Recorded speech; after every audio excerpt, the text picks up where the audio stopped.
We wish to thank H. Fendrick Incorporated for kindly relinquishing half their broadcast period in order that you may hear a description of the World Series game. Charles Wood speaking. Smoke Dreams, originating in the studios of the Nation Station, came to you through the facilities of the Red Network of the National Broadcasting Company.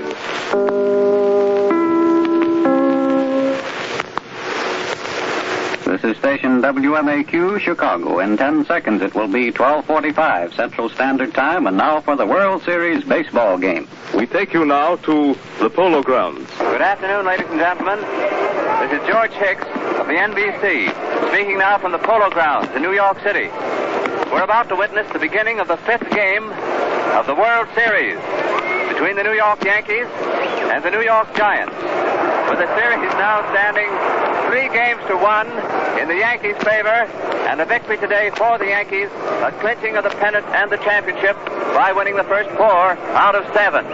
The biggest news this morning that we have is that the weather is wet and chilly, but it's not going to rain this afternoon, and the game is going on.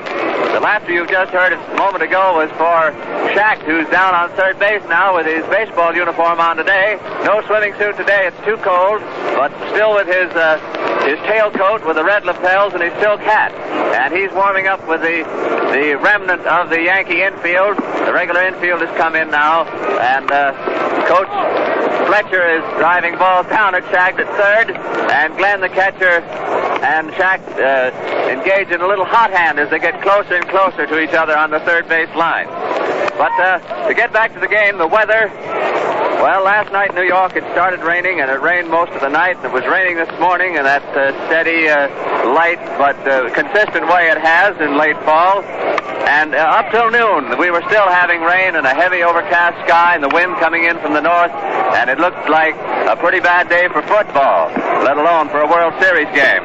But Judge Landis came up to the park, and it wasn't until 12:30 that he made his decision and decided to have the game played. And it's for the benefit, of course, of the fans who had planned to see big league ball and World Series ball this Sunday. We're very happy to say that although the crowd has been held off by the late decision of whether the game would be played or not, the grandstands are now almost half full. The bleachers are loyal, of course, and packed solid, and have been even in the rain. And the sky has cleared up enough so that we feel confident there won't be rain during the game this afternoon. Now we've got Al Schacht out in the pitcher's box now, and he and Glenn, the Yankee catcher, are trying to decide where to put the ball. And Schacht threw it, and it came up here on the second tier behind home plate where we're speaking. Again, this 5th game is being played at the Polo Grounds on the Manhattan side of the Harlem River, and we can see the huge bulk of the Yankee Stadium looming up across the canal on the other side in the Bronx, where we move to tomorrow if the Giants win this game today and it goes to 3-2. And again, the New York Giants here at the Polo Grounds are the home team. Again, they're dressed in their white uniforms, and they will field first and, of course, will bat last as the innings go on. We all know the Giants won their first game of the series yesterday by a score of 7-3 with Hubble pitching after they'd lost the first 3 games, and their cause up to then seemed almost hopeless. We couldn't help but notice that the team has looked a great deal peppier in batting and fielding practice this morning. Old Luke was out there batting them around to the infield. The boys were on their toes. They just pulled the tarpaulin off about 15 minutes ago. The infield looks very good. The attendants are now working on it, but they still can't get Schacht out of the pitcher's box. But I think the feeling among the many fans and the hot stove experts that we find in every office or factory or farm undoubtedly is, as we start the 5th game today, that even with yesterday's win, the odds are terrifically heavy against the Giants, especially with the Yanks as their opponents. And if they should and could pull this series out of the fire now, when they're 3 down, well, it would be the most amazing comeback in World Series history. The attendant finally got Schacht off the pitcher's box, but no, he's going back now. He's going to argue the point. He's pushing aside the attendant's tools, and he's going to pitch, but the catcher has now left home plate. We see 2 southpaws warming up, just one to each side of home plate. A long, lanky southern boy from Tennessee with a big blue 16 on his back. He stands 6 feet 4 inches. He has somewhat prominent hearing appendages. They call him Ears. His name is Cliff Melton, or Mountain Music, the freshman star of the Giants, who is slated to start pitching this 5th game. And on the other side of the plate, warming up and watching Shaq over one shoulder to be sure he doesn't get into any trouble, is a smaller built lad, also a southpaw, shooting his ball in very easy now to the catcher with a big 11 on the back of his gray uniform. Lefty Gomez, who pitched the first game of the World Series, who's never lost a game in the World Series, who won against Hubble 8-1 in the first game of this 1937 series. NBC's microphone is again in their box directly behind home plate at the edge of the second tier, looking out through the mesh screen. And with us are those two redoubtable redheads who flash you the play inning by inning. Tom Manning of Cleveland, veteran baseball describer, and that soft drawling Florida and Cincinnati lad, Red Barber of station WLW. Shaq is getting a nice hand now for his endeavors, and he's got the attendants have just this moment cleaned home plate, nice and white, and Shaq comes with his spikes and covers it all up again. And with our two redheads is the imperturbable, impartial Phi Beta Kappa scholar of baseball, Warren Brown, sports editor of the Chicago Herald-Examiner, who comes in between the innings to translate the action he's seen into the baseball meaning that he knows. Well, now the diamond's empty, except for the two pitchers warming up. We'll hear the national anthem in a few moments, and then the teams will trot out on the field, and we'll hear the roar that starts the 5th game. Before that takes place, I'd like to turn you to Warren Brown to give us the lineups, any changes, anything that he's found out digging around the clubhouse and the dugouts this morning. But first, Warren, we've been through 4 games up to now. What deduction or deductions could you make concerning the 4 games that we've seen played so far? Well, George, I want to thank you first for all those titles that you've given me. It seems as though each day that I come up here, you promote me a little bit higher. Now, getting back to your question about the deductions, the one outstanding characteristic of the World Series of 1937 to date has been the diversity of the playing conditions, weather and track conditions, if I might use that expression. The first game across the Harlem River at the Yankee Stadium was played under a rather excessively hot circumstances. It was very muggy, sultry, and there was plenty of perspiration out on the brows of the players and on the gentlemen of the radio and the press in back of us, no doubt.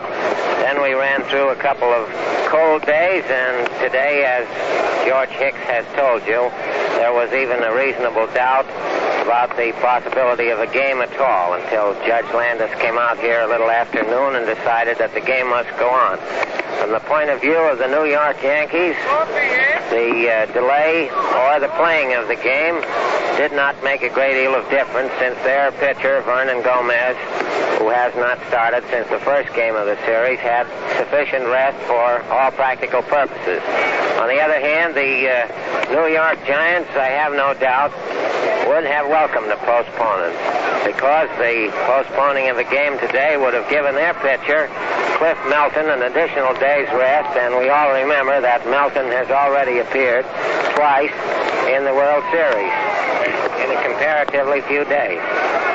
Looking back at the 4 games that have been played, it is rather interesting to note that going into this game, the 5th, this afternoon, the New York Yankees, who were characterized going into the series as a very powerful team with more than a suspicion of good pitching, have also appeared in the guise of fielding marvels. Up until the present time, the Yankees have not made an error in the series. That is rather a remarkable situation. The Giants, on the other hand, who built their reputation in their National League race on pitching and team spirit and a sturdy defense, have made, not many errors, although they did have a wholesale production in 2 innings of 2 different games in which they made 3 errors in an inning on 2 occasions of the 9 that are now charged against them. Consequently, that has been a little bit of a surprise. There has been a little surprise, too, I think, considering the fact that the Polo Grounds, where the game is being played today, and the Yankee Stadium, which is the home of the American League champions, have both been productive through the regular season of a great many home runs. So far, we have seen but 2 home runs, and the Yankees have had both of them. It just happened that neither one of the home runs, Tony Lazzeri's in the first game and Lou Gehrig's homer yesterday, have made any material difference in the ball game. There have been no heroic home runs, in other words. Nothing to win the game or nothing to bring the crowd stirring to its feet.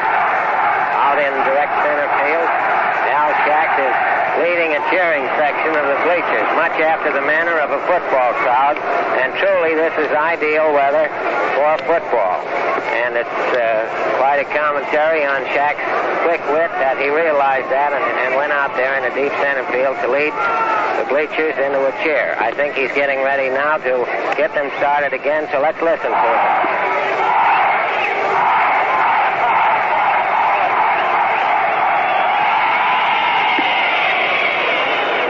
Should say is rather handily done.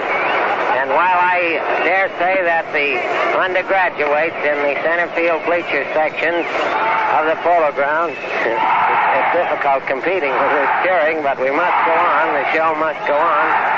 I think that Jack, at such a time as he completes his splendid career as a baseball comedian, can certainly wind up at Yale or California or Stanford or Notre Dame, Wisconsin, Illinois, any place, Duke, that you may think of, and take up life's work as a cheerleader.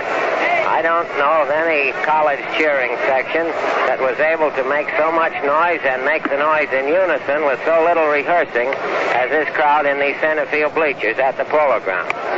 That, I believe, is a tribute to the directing genius, Al Schacht. Now, getting back to our baseball, we have heard, and undoubtedly you have read in the last several days, about the laxity of hitting on the part of the Giants. I was just looking here at a composite box score of the 4 games, and I noticed, curiously enough, that there are only 4 difference in the hits at the present time. The Yankees have made 34 hits, and the Giants have made 30.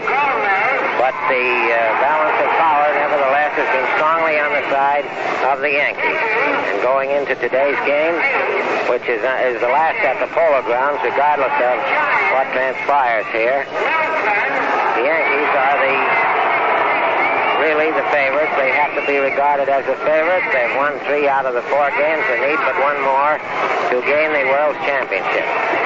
Over the amplifying system at the present time, the announcer has been giving you the batteries, which will be Cliff Melton and Harry Danning for the Giants, and Vernon Gomez and Bill Dickey for the Yankees. Yesterday, Harry Danning, along with Hank Lieber, got into the Giant lineup for the second time, did most of the hitting that turned back the tide of Yankee power and made it necessary to play today's game, the national anthem.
To begin, the Giants, the home club, are rushing out of the field, so I'm going to to turn you over now to the very efficient services of Tom Manning, give you the lineup and the detail of the ball game. All right, Tom. Good afternoon, ladies and gentlemen. Well done, Warren Brown. Here's the lineup. In the field for the first half of the first inning will be the National League entry, the Giants. Moore, left field. Martell, short. Hot, third base. Here's a change in the lineup. Ripple, right field, batting ahead of center fielder Lieber. So that'll be Moore, Martell, Ott, Ripple, Lieber. McCarthy, first base. Danning, catch. Whitehead, second. And Melton, long, lean left-hander in the box. For the Yanks, Rossetti at short. Rolfe, DiMaggio, center. Gehrig, first. Dickey, catch. Hogue, left field. Selkirk, right. Lazzeri, second. Gomez, pitch. The umpires behind the plate will be Ormsby. First base will be Barr. Second base, Basil. And at third base, it'll be Stewart. Everybody in position. Dick Bartell has just tossed the ball to Melton. Umpire Red Ormsby has adjusted his paraphernalia. Frankie Gozzetti steps into the batter's box. And the windup, the ball game is on. The pitch. It's a long drive going deep into left field. Back. Joe Moore is back under it, and he takes it. One away. Frankie Gozzetti stepping into that first ball pitch. And it was a long drive to left field that Joe Moore was off under and caught for the first out.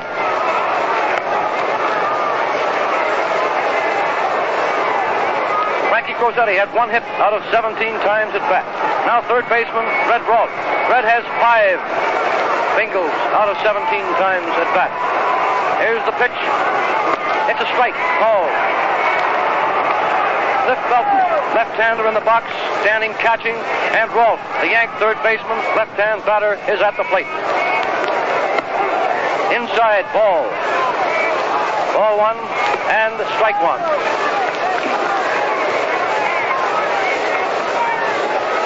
Rolfe pumping that old bat up and down, 1-1 coming. It's a base hit between third and short into left field. Joe Moore retrieves the ball.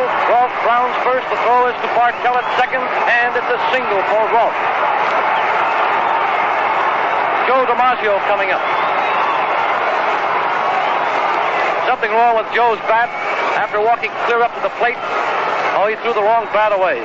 Each of the players, come up there with 2 or more bats. Joe tossed the wrong one over the dugout and hadn't noticed it until he got clear up to the plate. Now he's in there, ready to go. It's the first inning of this 5th game of the World Series. Yanks batting, Rolfe on first, 1 out. Melton takes the stretch, and here it is. It's a high fly ball to short center field. Everybody's after it. And finally, Whitehead makes a beautiful running catch way out in center field. Whitehead taking that ball for the foot out. And the roar of the crowd is for Whitehead. That looked awful bad for a moment. With center fielder Lieber coming in. Burgess Whitehead dashed out there, and at the last moment he made up his mind to keep on going, and he grabbed that ball with his back to the plate. Larraping, Lou Gehrig of Columbia coming up. Joe DiMaggio had 5 out of 17. Now we have Gehrig at bat. Gehrig has 3 out of 13. Some spectator let go of the Sunday newspaper, and there's plenty of paper flying out there in center field, and 3 of the groundkeepers are running out there chasing. Looked like a flock of ducks when it first came out of the stands. Well, they've retrieved the last bit of it now, and there's a round of applause for them.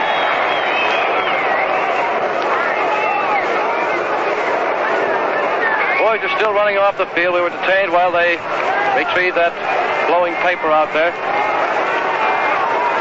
Lou Gehrig at bat, 2 out, and we have Rolfe on first base. Here's the pitch. Strike. A sharp breaking curveball that had Gehrig pulling away from the plate. It caught the inside corner, and Ormsby called to the strike. 2 out. Rolfe is on first. Here it is. Outside. Ball 1 and strike 1. This is the 3rd appearance in this series of Cliff Melton.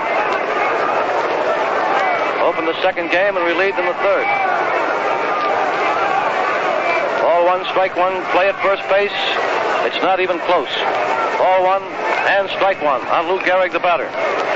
The Yanks are batting in the first inning. Again, Melton tosses over to McCarthy. That time, Rolfe was standing there with his foot on the bag. Heavy wind blowing. Another play at first. This one's closer, but he's safe. The heavy wind blowing, and that's a distinct advantage for the left-hand hitters. There's a stretch, and here it is. Outside, almost a wild pitch. Nice stop by catcher Harry Danning. 0-2 and strike one. Danning stands there with his glove off, now rubbing the ball up before tossing it out there to Cliff Melton.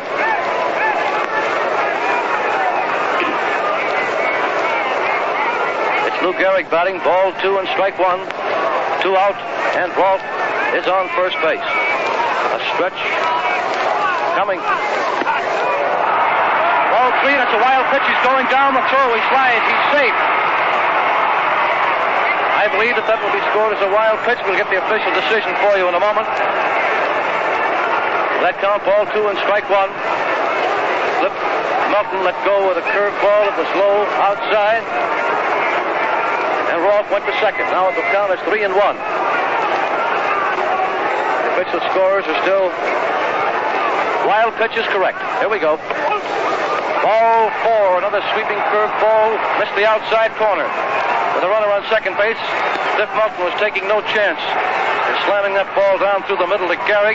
With the count 3-1, he threw a slow, sweeping curved ball that was outside. That brings Bill Dickey to bat. Bill has 4 hits out of 16 times at the plate.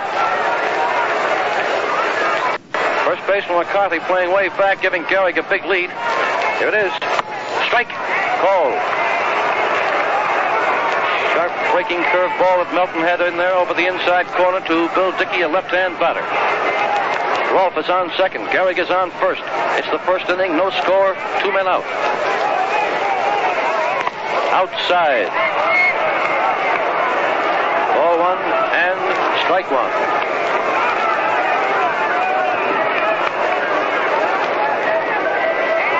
Rolfe is on second. Gehrig on first. 2 out. Ball 1, strike 1. Pitch. It's a top ball down first. It's ball and strike 2. Earl Combs, coaching at first base, retrieves that ball. That diamond is well soaked. The only thoroughly dry spot on the diamond there is the pitching rubber and the spot around home plate. Strike 2 and ball 1, ready to go again. 2 out, Rolfe on second, Gehrig on first. Melton takes a stretch. Strike 2 and ball 1. Inside, ball 2. Cliff fairly aimed that ball over the inside to Bill Dickey. Once again, Harry Danning has his big mitt off, standing there rubbing the ball with his bare hands before tossing it out to Melton. Dickey steps out of the batter's box. It's ball 2 and strike 2. 2 men on, 2 men out, a flock of deuces. All right, it's 2 and 2, coming. Strike 3, ball. Starts breaking through ball and Bill Dickey agrees that it was a strike. Just ducked his head and ran for the Yankee dugout. So that's all for the Yanks in the first inning. No runs, 1 hit, 1 base on balls, and no errors. Warren. Melton certainly worked himself out of a rather difficult position there in this inning, especially pitching to Bill Dickey, who was one of the more powerful hitters in this New York Yankee lineup. I noticed that in the first inning, Melton was throwing more curves, I think, than fastballs. He threw curves almost exclusively to Gehrig when he walked him, and that was about all that Dickey had, save 1 fastball that came in around his ankles. That last curve was a beautiful thing, breaking sharply over the plate, and it fooled Dickey completely. Melton certainly has started out his first inning while he was in a little trouble, with no sign that the 3 appearances which he's been forced to make in this 1937 World Series have cramped his style any. He began with a rush, and now we'll have a look at Gomez making his second appearance in the World Series. Gomez was very effective his first time out over in the Yankee Stadium, and since he is tremendously fast, one of the swiftest pitchers in the American League, this dark day, which is supposed to be ideal for fast pitching, ought to be right down Gomez alley, much as it is down Melton. The first Giant batter is about at the plate, Tom, so I guess you can take charge again. No score yet. We're going into the last half of the first inning, and Joe Moore, left fielder of the Giants, will hit first. Joe gets a nice round of applause from the fans here. I believe about 35,000 in the Polo Grounds. Gomez winding up the pitch. It's a base hit into left field. A base hit. Hope fumbled the ball momentarily, picks it up, returns it to Lazzeri, and it's a single for Joe Moore.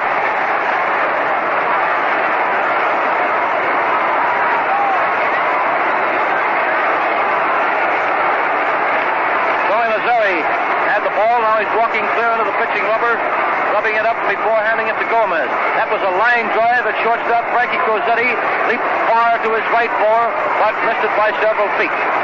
Ball went bounding out to left field where it was received by Holt. All right, we have Dick Bartell up in strike one, swinging. Bartell is a right-hand batter. Moore had 6 hits out of 18 times at bat, and Bartell has 4 out of 17. Gomez takes a stretch, and here it is. The high fly ball to left field. Holt gets under it, running in, still coming in. Makes the catch, he's out. Ball was hit pretty hard. There's a wind blowing in from left field. Holt started to slow up for that catch, then had to hurry a little bit to catch up with it. We still have Moore on first, 1 man out, and Mellott, left-hand batter and third baseman coming up. Mel has 3 hits out of 17 times at bat. Strike one. Took a healthy cut from way back at that ball. We have no scores yet. We're playing the last half of the first inning. The Giants batting, 1 out, and Moore is on first base. Inside. Ball 1 and strike 1. Lefty Gomez pitching for the Yankees, and Bill Dickey behind the bat.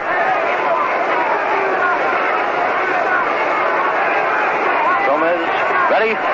Here it is. Foul up and back. Up and back from home plate. A bit of a scramble going on for it, and it makes the count on Mellott. Strike 2 and ball 1. We have right fielder Jimmy Ripple coming up next. Notice how fast Gomez is pitching. Strike 3. Mellott going for a bad ball high on the outside. That was really a bad ball high on the outside. Mel started a swing, couldn't hold, followed through, and looked just a little bad on that strikeout. 2 gone. Jimmy Ripple coming up. He has 3 hits out of 13 trips to the plate. It's a base hit in the right center field. Moore rounding second. DiMaggio has the ball to throw at the third. The throw is cut off by Frankie Cozzetti. And it bounds away from Cozzetti over to the pitcher's box where Rolfe pounces on it. Ripple stopping at first. Moore on third base. Ripple on first. And Lieber coming up.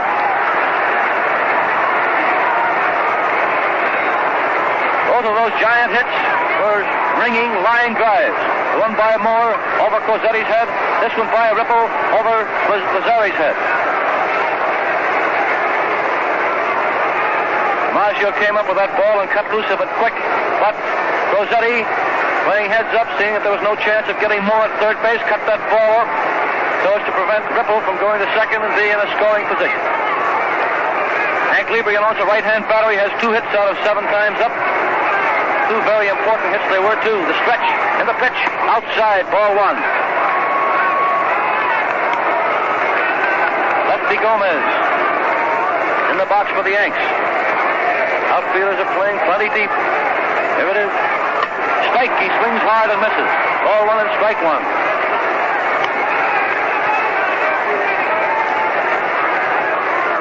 Hank Lieber stepped out of the batter's box for a moment. Tense moments indeed. 2 out, runners on first and third, 1 and 1 coming. Ball 2. That ball was over, but just a little bit high. Ball 2 and strike 1. Merle Hogue is playing way out there, the 400-foot sign. DiMaggio has moved out too. They're playing direct position though, left, center, and right. All right, ball 2 and strike 1. The high infield fly near first base. On the line is Gehrig waiting, and Gehrig takes it. That's all for the Giants in the first inning. No runs, 2 hits, and no errors. 1. The thing worth commenting on in that inning is the change of tactics on the part of the New York Giants. Rather, it is a return to the tactics that they used while they were in their regular play in the National League season. Joe Moore, their leadoff man, has established a record down through the years of liking to take a whack at that first ball. We've been watching him all through this series, and Joe has been letting the first ball go by more often than not. Today, perhaps Gomez thought he was going right on through with that and came in there with it, and Moore got his base hit. The other marked change is their lack of respect today, or at least in this first inning, for the throwing arms of the Yankee outfielders. You may have remembered from listening to the broadcast of the other games that the Giants seldom cared to take that extra base. Today, Moore kept right on going in spite of the fact that the ball was hit at DiMaggio, who is supposed to have the best throwing arm in the major leagues. All right, Tom, they're ready to go again. Merle Hogue, the first hitter, right-hand batter, the wind-up and the pitch. All one. Fastball outside. Merle has 5 hits out of 16 times at bat. No score as yet. First man up for the Yanks in the second inning. Here it is. Inside and it's ball 2. Sweeping curveball that Merle Hogue, right-hand batter, watched all the way, then stepped away from it as it was too close and inside. Ball 2 the count. Strike. Fastball right down the alley. Cliff Melton pulled the string on that one. Ball 2 and strike 1.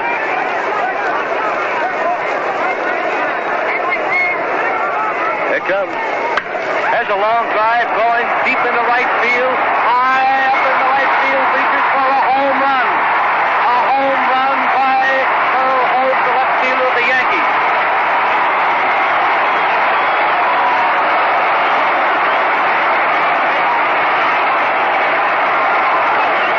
That ball by Merle Hogue, the right-hand hitter. The count, ball 2 and strike 1, was in the upper deck, well over in right field. The blow traveling perhaps about 450 feet. 1-0 in favor of the Yanks. Selkirk, right fielder, left-hand batter is up. Ball 1. Fastball that knocks Selkirk away from the plate.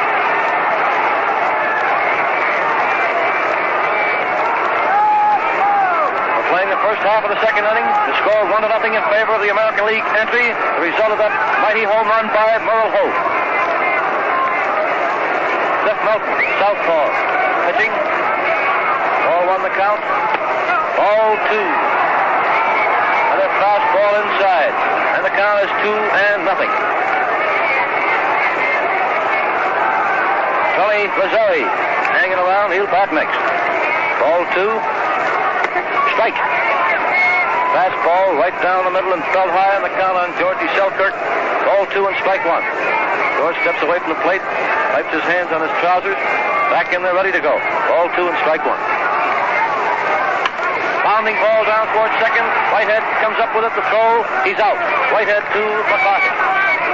George Selkirk rounding out. 1 gone, nobody on. Lazzeri up. Tony has 5 hits out of 12 times at bat, getting a nice round of applause. Teddy Selkirk had 4 hits out of 15 times at bat. Right was area. Strike. Fastball just above the knees, over the outside corner. First half of the second inning. It's a foul ball. Line drive into the right field corner. That's strike 2 on Lazzeri. Low line smash that had the spectators scattering. Here it comes. Foul up and back. Hits the screen right in front of the microphone here.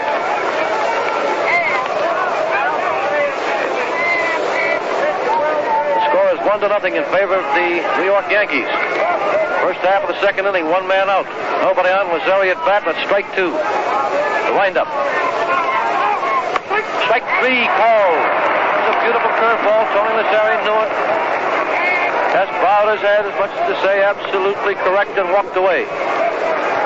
Both of those strikeouts, Dickey and Lazzeri, no question in the mind of the batter. They were very definite in their own minds that it was the third strike. Now you have Gomez coming up. 2 out, nobody on. Lefty bats and throws left-handed. 2 out, nobody on, and here we go. Ball 1. Sweeping curve ball. Lefty Gomez started to swing at that. Harry Danning turned around, claiming that it was a strike, but Ormsby said nay. Here we go.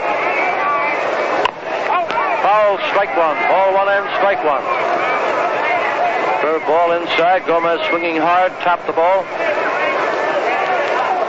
First half of the second inning. 1-0 in favor of the Yankees. 2 out and nobody on.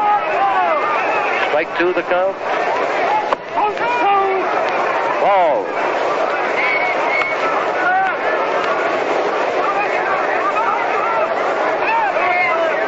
There's a mix-up on the decision on those balls and strikes there. He called that first one a ball, but they have strike 2 and ball 1 on the board.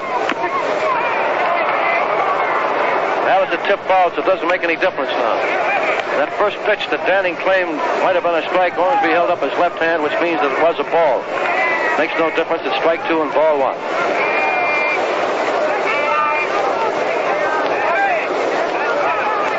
Here it comes. Strike 3 called. Nice sharp breaking curve ball that Gomez allowed to pass by. And it's no 1 run, 1 hit, and no errors for the Yanks in the second. 1. And the home run that we talked about in advance of the game has finally made its appearance in the World Series at a point where it really means something. Merle Hoag's line shot over there into the upper deck of the right field stand, starting the Yankees off 1 run to the good, is the first home run of the 3 made in the series that had material effect upon the game. At the present time, except for that home run, Melton seems to be pitching very well out there. He has his control back. He doesn't even seem to be as unsteady as he was in the first inning. Against the right-hand hitters, it looks to me as though he's been pitching outside of them, particularly to Hoag, to keep him from pulling into left. But the California boy simply stuck out his bat and poked the ball into the right field stand. He's got his home run over there, so I guess it doesn't make much difference. If they're going to hit him, they're going to hit him, whether you pitch inside or outside. Here are the Giants coming up for their turn, and it's your turn, Tom. It'll be Johnny McCarthy, the Giant first baseman, leading off in the last half of the second. McCarthy, Danning, and Whitehead coming up. So the late tuners in again. That Yankee outfield is Hoag left, DiMaggio center, Selkirk in right. Gehrig at first, Lazzeri second, Rossetti short, Rolfe third, and the battery is Lefty Gomez and Bill Dickey. Umpire Ormsby behind the plate calls play ball, and here we go. A foul back, strike 1. Johnny McCarthy is a tall, lanky boy. Bats and throws left-handed. Mack has had 4 hits out of 15 times at bat. A bounding ball down between first and second. Lazzeri has it, the throw to Gehrig, and he's out. 1 away, nobody on. Harry Danning coming up. Harry Danning, having replaced Gus Mancuso. Gus was injured, little finger of his right hand. Danning making a very acceptable substitute. Right-hand batter, the first pitch, outside, ball 1. Last half of the second inning, the score 1-0 in favor of the Yankees. The Giants at bat, 1 out, nobody on. Danning hitting, and it's ball 1. Foul ball. Hard smash down right field, curving into the stands. It's ball 1 and strike 1.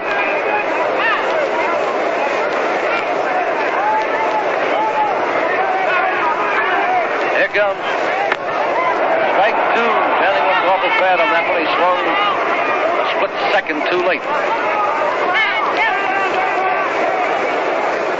Wouldn't be surprised if it's pretty tough to see that ball out there. Gomez, speedball pitcher, and it's awful dark here in New York. Strike 3. Out of the ball, felt high. Let a hop on it for the 3rd strike. That's the 2nd strikeout for Gomez. Melvin Ott and Harry Danning. Burgess Whitehead coming up. Burge has 3 hits out of 12 times at bat. Right-hand hitter. Giant half of the second, 2 out, nobody on. High fly ball, right field, looks like a Texas League hit. It is. Texas League hit. Whitehead is rounded first, and he's going to second. There's the throw. He's safe, a two-bagger. That was a high pop fly down in right field. Gehrig was off with a crack of the bat. Selkirk also. Both of them came over there, and neither Gehrig or Selkirk got within 20 feet of that ball. It was finally retrieved by Selkirk, flipped into the infield, and it's a two-base hit for Whitehead. They have the pitcher, Cliff Melton, coming up. This being a cold day, going to take the pitchers quite some time to get up to the plate because they're wrapped in their heavy sweater and a big blanket at the completion of each inning. Bill Dickey, Gomez, and umpire Ormsby, all standing halfway between the plate and the box, discussing something, and Ormsby is looking at the ball. Everything's okay. They're going back to their positions now. Gomez has his glove off, rubbing that ball up. Melton steps in the box. We're ready to go. Ball one. Sweeping curveball is high and outside. It's the Giant half of the second inning. 2 outs. Whitehead on second. Strike. Cliff took a mighty cut at that one. It was ball one and strike one.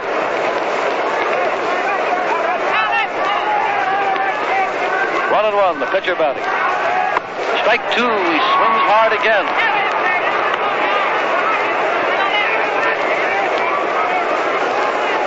Lefty Gomez has got a lot of speed out there this afternoon. Every afternoon, too. Ball is too high. A change of pace offering. Tried to fool Cliff Melton with that one. It was strike two and ball two. 2-2. Strike three. He's out. With Whitehead on second base. Gomez fans Melton. This game, you know, is coming to you from the Polo Grounds of New York City. The 5th game of the World Series between the Giants and the Yankees. And it is being sent to you over the combined red and blue network of the National Broadcasting Company. We pause now for station identification. This is station WMAQ, Chicago. Back at the Polo Grounds in the NBC booth in the upper deck, watching the progress of the game between the New York Yankees and the New York Giants. The Yankees at the present time are leading by 1-0 because of a home run delivered in the second inning by Merle Hogue, their left fielder. Both Lefty Gomez and Cliff Melton, the pitchers, are progressing very favorably at the present time. There is no criticism to make of their pitching. Yankees are at bat now, and Tom Manning. First half of the third inning, the top again, Frankie Crosetti. Strike one. He cuts hard at the first ball pitch. Last time up, Frank fly to left field. Also, that time at bat, he hit the first ball pitch. Strike one. Inside, and it's ball one. Ball one and strike one. Cliff Melton pitching. Here we go. Ball one. That ball was over the plate, but too low. Last time up, Bill Dickey struck out. There it is. High foul and back at the plate. Danning coming back. He's under it. He ought to get it. He does. He's out. Bill Dickey fouling out to catcher Danning. Well, the home run hitter, Merle Hogue, coming up. Merle's a right-hand batter. Last time up, of course, he had his home run, giving him 6 hits out of 17 times at bat. Melton's first delivery.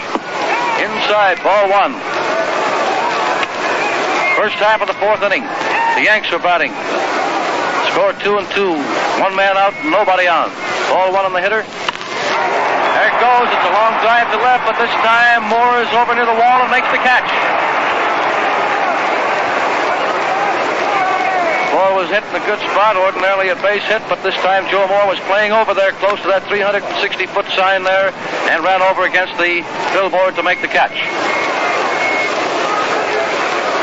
Georgie Selkirk at bat. Last time up, George bounded out, Whitehead to McCarthy. 4 hits out of 16 trips to the plate. All one. Change of pace curveball, sort of a sweeping thing that came at the batter and then flushed inside, but not quite enough. And it's ball one. Strike. beautiful fastball right down the alley and felt high. Ball one and strike one. 2 out, nobody on.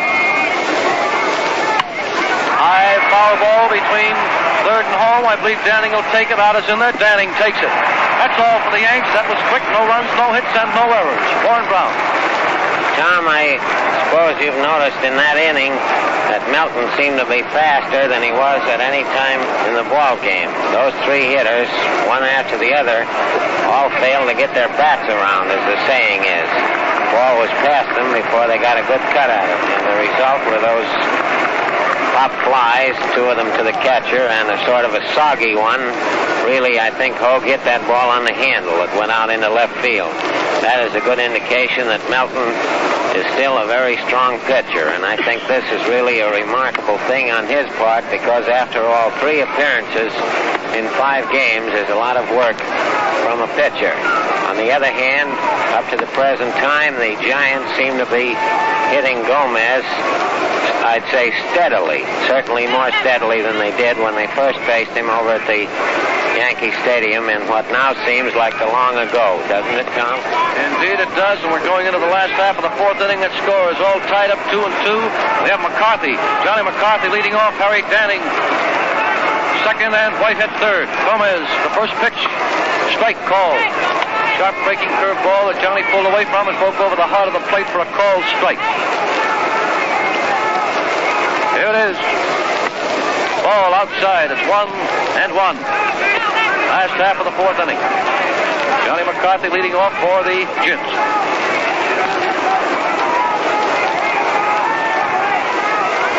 Strike 2. Johnny waved at that one. Fast curveball over the outside corner, and it's strike 2 and ball 1.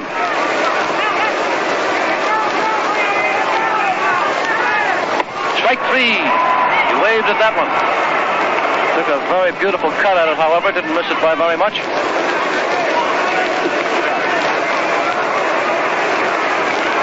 That's the 3rd strikeout of the afternoon for Gomez.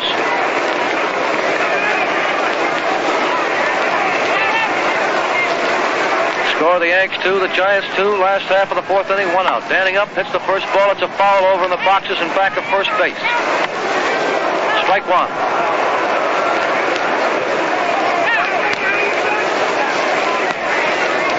Lefty Gomez taking his time before the next delivery to Harry Danning. Now we're ready. It's strike 1, you know. Ball inside. Ball 1 and strike 1. 1 man out. Winding up. Ball outside. Ball 2 and strike 1. Snyder and Luke doing the coaching for the Giants as usual. Lefty Gomez pitching. Ball 2, strike 1. Strike 2. The roar from that crowd was from the fact that Harry Danning was fooled on that pitch and looked awful bad swinging at it. He swung late and swung at least a yard over that ball. That is sometimes caused because the batter is trying to outguess the pitcher. Foul ball in the box is over and back of first. Ball 1 and strike 2. The appearance of that swing, Harry was expecting a sharp breaking curveball. Instead of that, Gomez stuck it over the outside corner. About felt high. 2-2. Tip foul back. It remains 2-2. The count is 2-2. The score is Giants 2, the Yankees 2, and we're in the last half of the 4th inning, and we have 1 man out and nobody on. Harry Danning twisted himself a little bit in swinging at that ball. He's standing out of the batter's box. Now he's ready to go again. 2-2. It's a long drive going out to right field. But it's foul. Foul by only a foot. Danning was all the way down to first base. That ball hit the top of the scoreboard in the right field corner. That was up over the 294-foot sign. It was a ringing line drive. Everybody jumped to their feet expecting the ball to drop over the top of the barrier out there for another home run. But it hit only inches from the top and only about 1 foot foul. Harry is taking a lot of time coming back from first base. Ball was hit like a shot out of a cannon. When we go again, it'll be ball 2, strike 2, 1 out, and nobody on. And here we go. There's a line smash over in the boxes in back of third base. It's a foul. Wasn't anybody over there trying to catch that ball, I'll tell you. Harry's got his eye on the ball. It's 2-2. Gomez winding up. There we go. High foul ball coming back. Dickey coming back fast. He has it. That was so close to the stands here that we had to wait for the roar of the crowd that time. We couldn't see it, so we have 2 out, nobody on, and Burgess Whitehead coming up. 2 men out. Whitehead coming up. Last time up, Whitehead had a double. Last half of the 4th inning, Giants batting. The score is 2-2. We have 2 men out, nobody on. Ball 1. That ball was over the plate, a little bit too low. Seems to be getting just a little darker now than it was at the start of the game. That wind is raw and cold. Ball 2. Whitehead started to swing at that, and this time he was able to hold the swing back. That's the first time in the series, as we remember, that the boys started to swing and were able to hold it. 2-0 the count. There's a shot to right, but it's foul.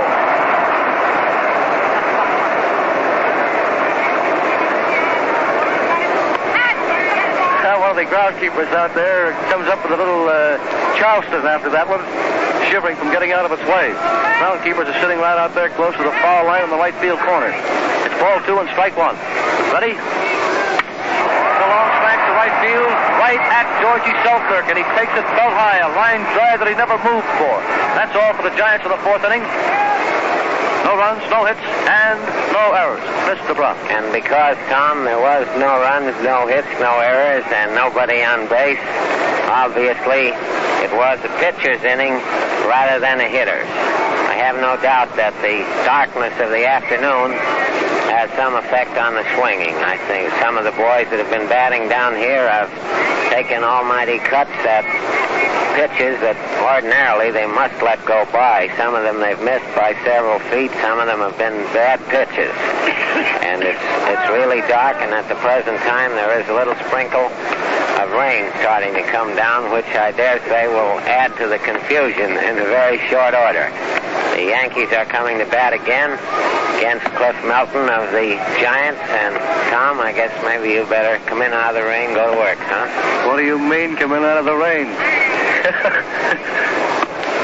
Our microphone is right out here in the open at the Polo Grounds over at the Yankee Stadium. It's under cover, but over here it's right out in the open, so you'll hear the pitter-patter of the rain hitting the diaphragm of the old mic when we get going. Dewey, you get your fireman's hat?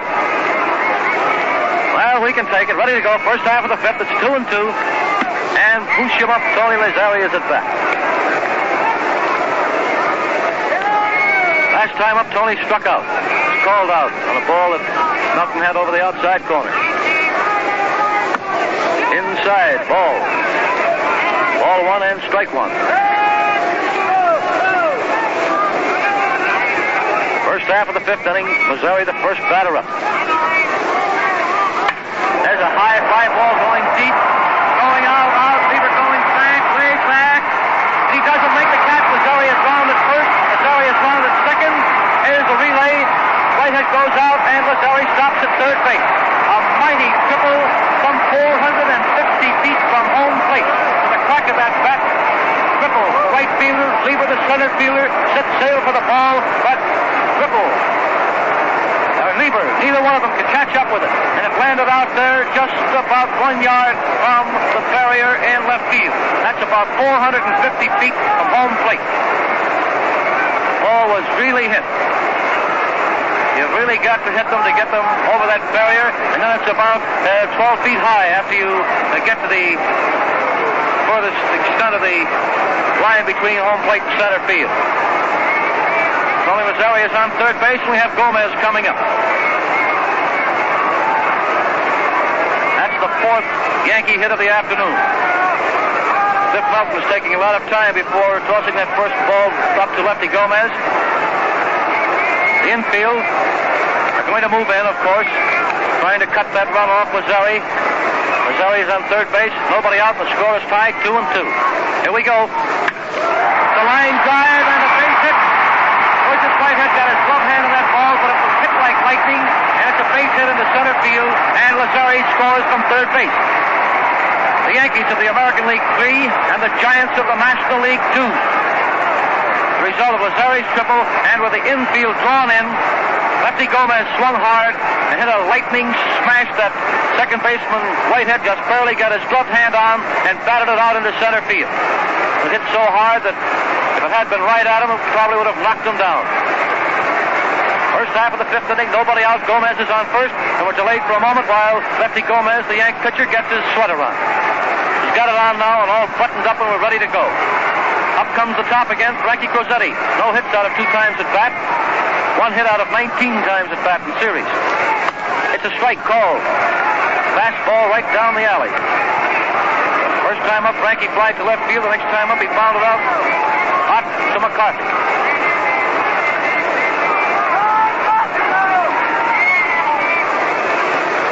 Here comes the high fly ball into short right field. Ripple coming in fast. Willie Aroni's coming in. A nice running catch by Ripple.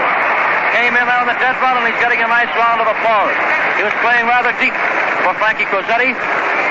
Frank dropped that ball into short right field with Ripple off with a crack at the bat, coming in and taking the ball at top speed. 1 man out. Lefty Gomez is on first, and red ball for left-hand batter coming up.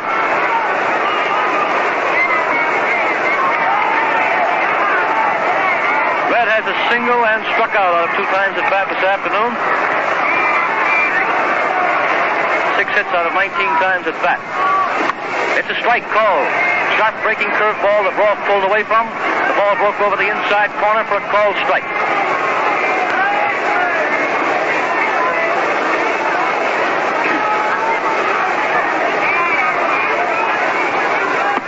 Outside, and it's ball. Ball 1 and strike 1.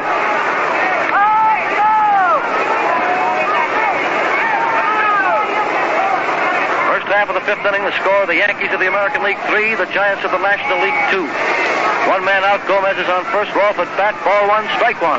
It's inside, ball 2.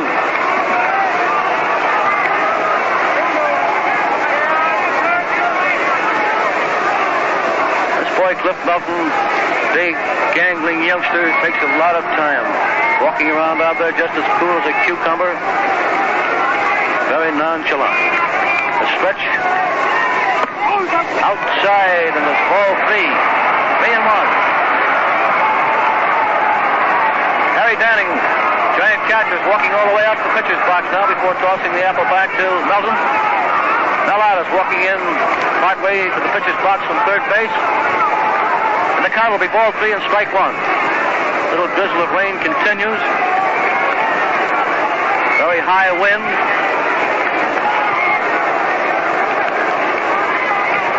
Still just as dark as ever. Ball 3 and strike 1. Gomez on first, 1 out, we're ready to go. Rolfe hitting. Inside, ball 4, and he walks. Lefty Gomez advancing to second. And Joe DiMaggio coming up and getting a nice round of applause. Listen to it for a moment.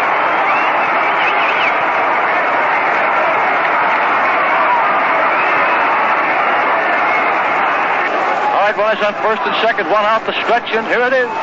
Outside, ball 1.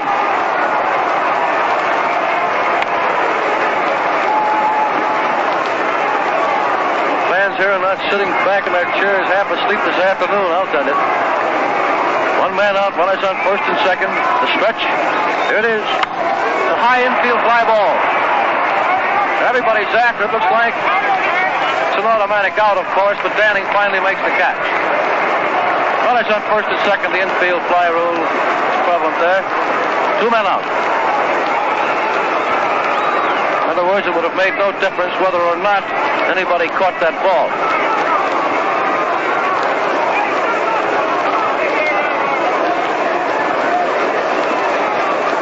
We're in the fifth inning, we have 2 men out now. The score 3-2 in favor of the Yankees of the American League. We have Galloping Lou coming up, left-hand batter so far this afternoon. Lou drew a base on balls and then struck out. Gomez is on second base. Rolfe is on first. Here it is. It's a ball. sharp-breaking curveball. It was too high. Mighty Lou Gehrig leaning over that plate there. That's a left-handed, you know. Waving that bat up and down. Here it comes. He swings and misses. Strike one. Ball one and strike one. That was a pitch inside. Lot better high that Gehrig tried to pull.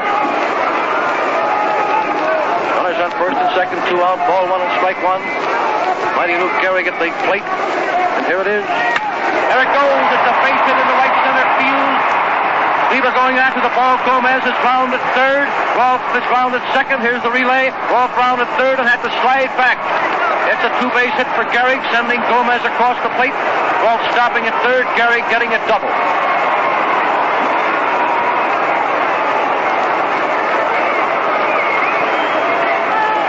Score: the Yankees 4 and the Giants 2.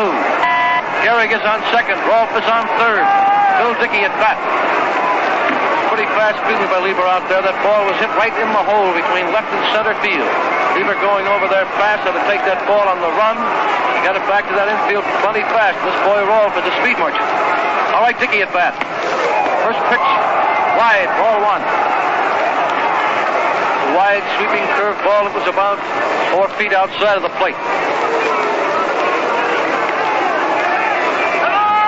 New York Yankees 4 and the New York Giants 2. First half of the 5th inning, 2 out, runners on second and third. Bill Dickey at bat. Lieber and Ripple playing very, very deep. Here it comes. Inside. Ball 2. Earl Hope coming up next.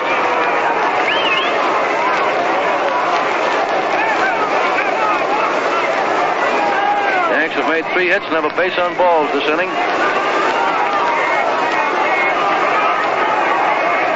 Ready to go again. Melton took a lot of time before delivering this one. It's ball 2, and here it is. Ball 3. Trying to keep that ball over the inside corner to Bill Dickey.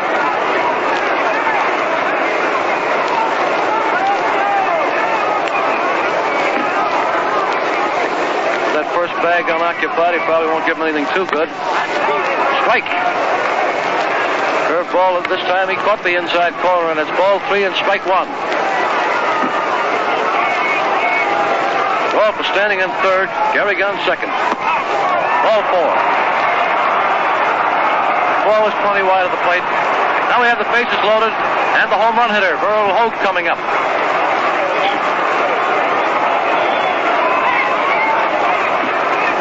That's the second base on balls this inning for the Yankees.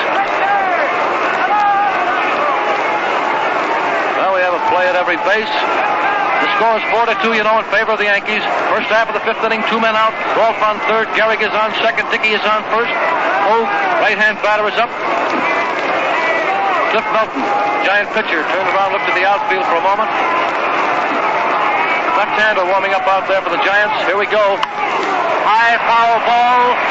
Standing is going over fast. He is under it, and he has it. That's all for the Yankees in the 5th inning. 2 runs.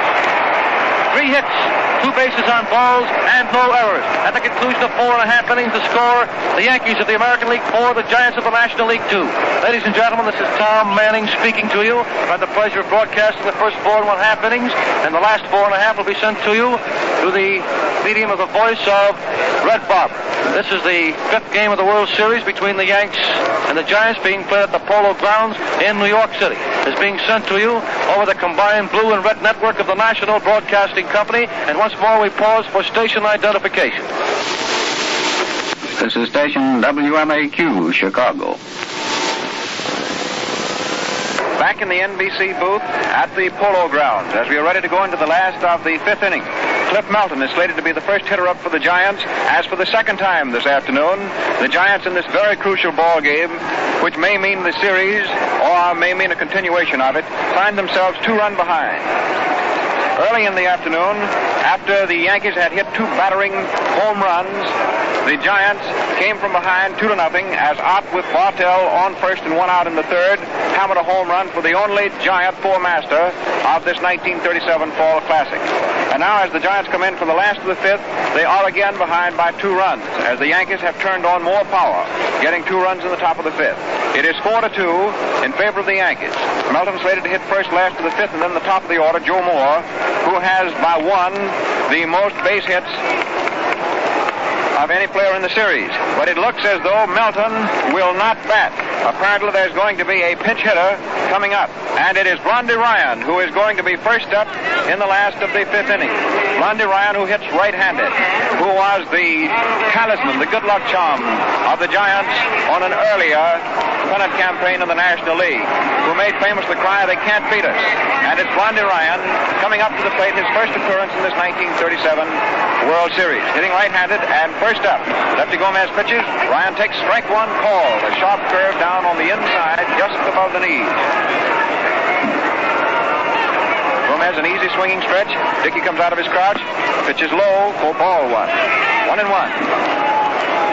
It's rather customary for balls to be given ahead of strikes, and we bow to custom. 1-1. Outfield is straight away and not particularly deep in center. DiMaggio pulled in fairly closer than he usually plays. The pitch swung on, lifted high and foul into the seats, back of first base. Out 1-2 as Ryan is behind. Ball 1, strike 2. Melton, after 5 innings, is finished. Melton in those 5 innings gave up 4 runs all earned on 6 hits, struck out 5. Here's the pitch, high outside. The count levels 2-2. Melton walked 3 men. Had a great deal of stuff, but he made a couple of pitches which the Yankees, singing their theme song, "I Like Mountain Music," got hold of. Ryan swings and misses for strike 3. Lefty Gomez strikes out Blondie Ryan, first up in the last of the 5th inning. And that for Gomez is his 5th strikeout of the afternoon, achieved in 4 1/3 rounds. It is 4-2, favor of the Yankees, who have won 3 games already. The Giants, behind 2 runs, have won just 1 game. Joe Moore, who has the most hits of any player in the series, is up batting left-handed, takes high up above the peak of his cap, ball 1. Gomez fastball failed to sink at all. Dickey walks a couple of steps out in front of home plate, returns to Lefty. Lefty working as usual in quick movements. Looks down, takes the sign, without wasting any further time, delivers. It's inside, up against the letters, and Moore leans back from it. 2-0, 2 balls, no strikes. The outfield is pulled a little around toward right. However, Hogan left is staying straight away. Joe Moore hits to both fields. Joe chokes that bat. Takes inside again. He's ahead 3-0. Gomez shakes his head to say, "I don't like that." This is the kind of a ball game that anything can suddenly pop up in, apparently. Gomez pitching 3-0. Gets it in there for the automatic strike. Moore taking, of course. 3-1. The pitch is swung on and the line drive whistles safely out of the center field for a solid base rap. DiMaggio takes from the third, bound, throws into second to Lazzeri, and Moore with his 8th hit of the series. Sharp line drive, clothesline single into center field, holds on at first base. That's hit number 6 off Gomez.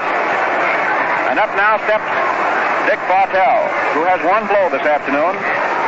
He dropped a fly ball single in the left field in the 3rd inning, just ahead of Mel Out, who had that home run in his system, which he finally got out.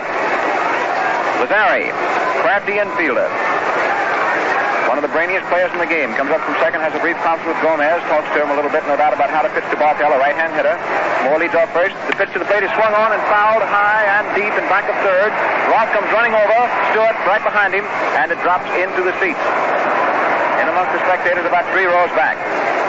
We'd like to comment upon the fine World Series that's been done by the umpires. We're very, very alert, running down the foul lines, running after plays, keeping up with the ball, on their toes and hustling all the way through.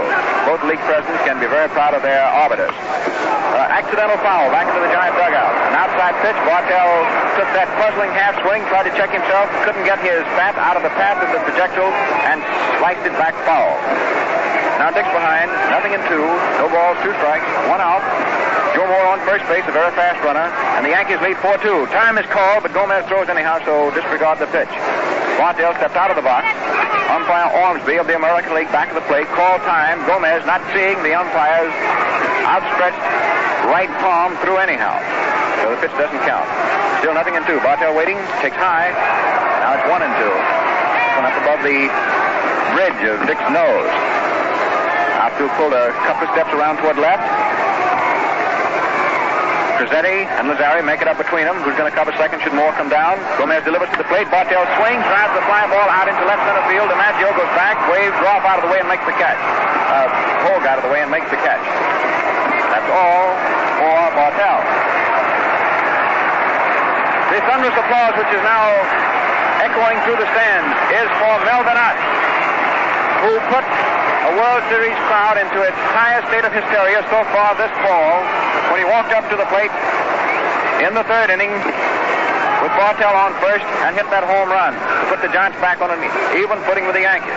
And now Ott is coming up for his next appearance after that homer. 2 men are out. Joe Moore is on first. The pitch to Ott, outside, ball 1. Gomez apparently is not going to give out anything he can pull toward right field. Outfield is toward right. The pitch is swung on and rolled down to second. Lazzeri picks it up cleanly. The throw over to Gehrig. Ott is out. So ends the last of the fifth inning. And the score stands the Yankees 4 runs and the Giants 2. Here is Warren Brown. And Gomez in that inning, after getting away to a slightly bad start when Joe Moore got his base hit, certainly pitched his way out of whatever trouble might have been coming up. Incidentally, Joe Moore is apparently on his way to become the leading batsman of this 1937 World Series. So far, he's batted successfully in each of the games that have been played to date. The right-handed pitchers are left-handed pitchers. Don't seem to make much difference to Joe. And most of his base hits have been very solid ones, line drives through or over the infield. Because of the fact that Blondie Ryan was used as a pinch hitter in that inning, the Giants will have to start another pitcher. And coming in from the bullpen now is a man who looks strangely like another left-hander, Al Smith, who will probably take up here. I would call your attention, too, to the fact that Melton in the other game he started, which was the second game of the World Series, went just about as far as he did today, although in his first game he was driven out, and in this game he was taken out for a pinch hitter. All right, Red, perhaps you want to describe some of the activities of Al Smith out there where he's digging in on that red clay mound preparatory to see what he can do to the Yankees. Thank you a great deal, Warren. Stocky little Al Smith, who has been used primarily as a relief pitcher his entire tenure with the Giants, is now throwing down to Harry Danning. Mel Ott, very cool, has come over from third and is standing on the third base edge of pitcher's mound watching Smith and talking to him as Smith is working out the last kinks in that left arm of his. And standing aside from batter's box and watching Smith also is George Selkirk, who will be first up in the 6th inning for the Yankees. He'll be followed by Lazzeri and then by pitcher Gomez. There's the last of the warm-up pitches, and it's thrown down to second base. Whitehead takes it, puts it over to Bartell, and Bartell walks it back to the mound, stands talking to Smith. Selkirk steps in, left-hand hitter. Melton has just gone out of sight, up into the clubhouse. Finished for the afternoon. Now Bartell goes back to his post at short. The outfield pulls around toward right. Bartell moves a couple of steps toward second. Right side of the infield is a step or so moved over toward right. Selkirk swings on the first pitch at the sharp line drive foul high up into the upper deck of the right field stand. Selkirk pulled out on a couple of feet too much. A solid smack. Going right after Al Smith, the relief pitcher for the Giants this afternoon after his first pitch. Now Selkirk back again. He's twisting the handle of the bat around vigorously in the palms of his hands to be certain that he has a firm hold on it. Smith, duly warned, now is ready to pitch again to Selkirk. Delivers. George takes a dipsy-do curve low inside after almost going after it. Ball 1. 1-1. Ormsby is behind the plate this afternoon for the American League. Barr is at first, Basil at second, and Stewart is at third. The umpires, the same assignments this afternoon as for the first game of the series. This is the 5th game. Smith, down out of his stretch, delivers a change of pace low outside for ball 2. 2-1. The Yankees are ahead, 4-2. Smith steadies Danning's sign a moment. Down a swinging stretch, and down.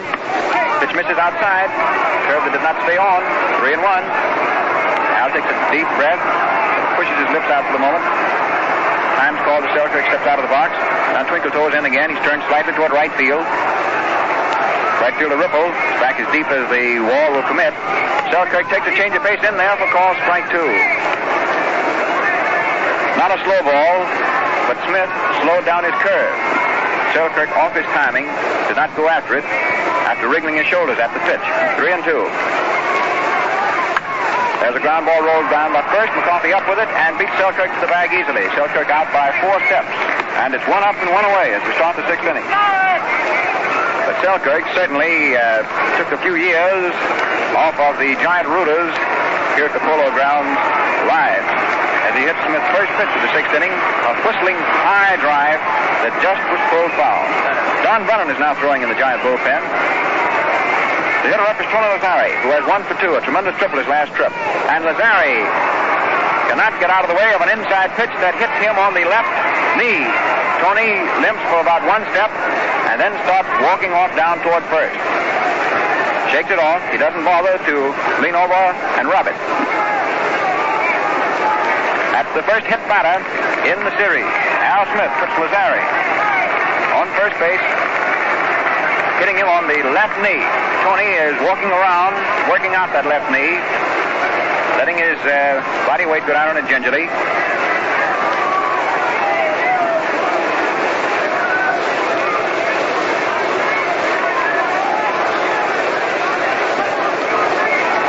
Tony walks off first.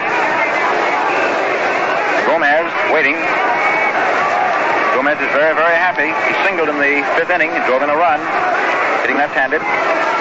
Bunts down toward third. Ott picks it up. They throw it to second base in time for a force on Lazzeri. The Yankee strategy was to have the pitcher bunt, which Gomez did. And the oddity of it is that Gomez looked to be a much, much better bunter than the rest of his Yankee teammates who are supposed to know how to do such tricks. Gomez pushing a bunt right down toward third. Ott suspicious of it.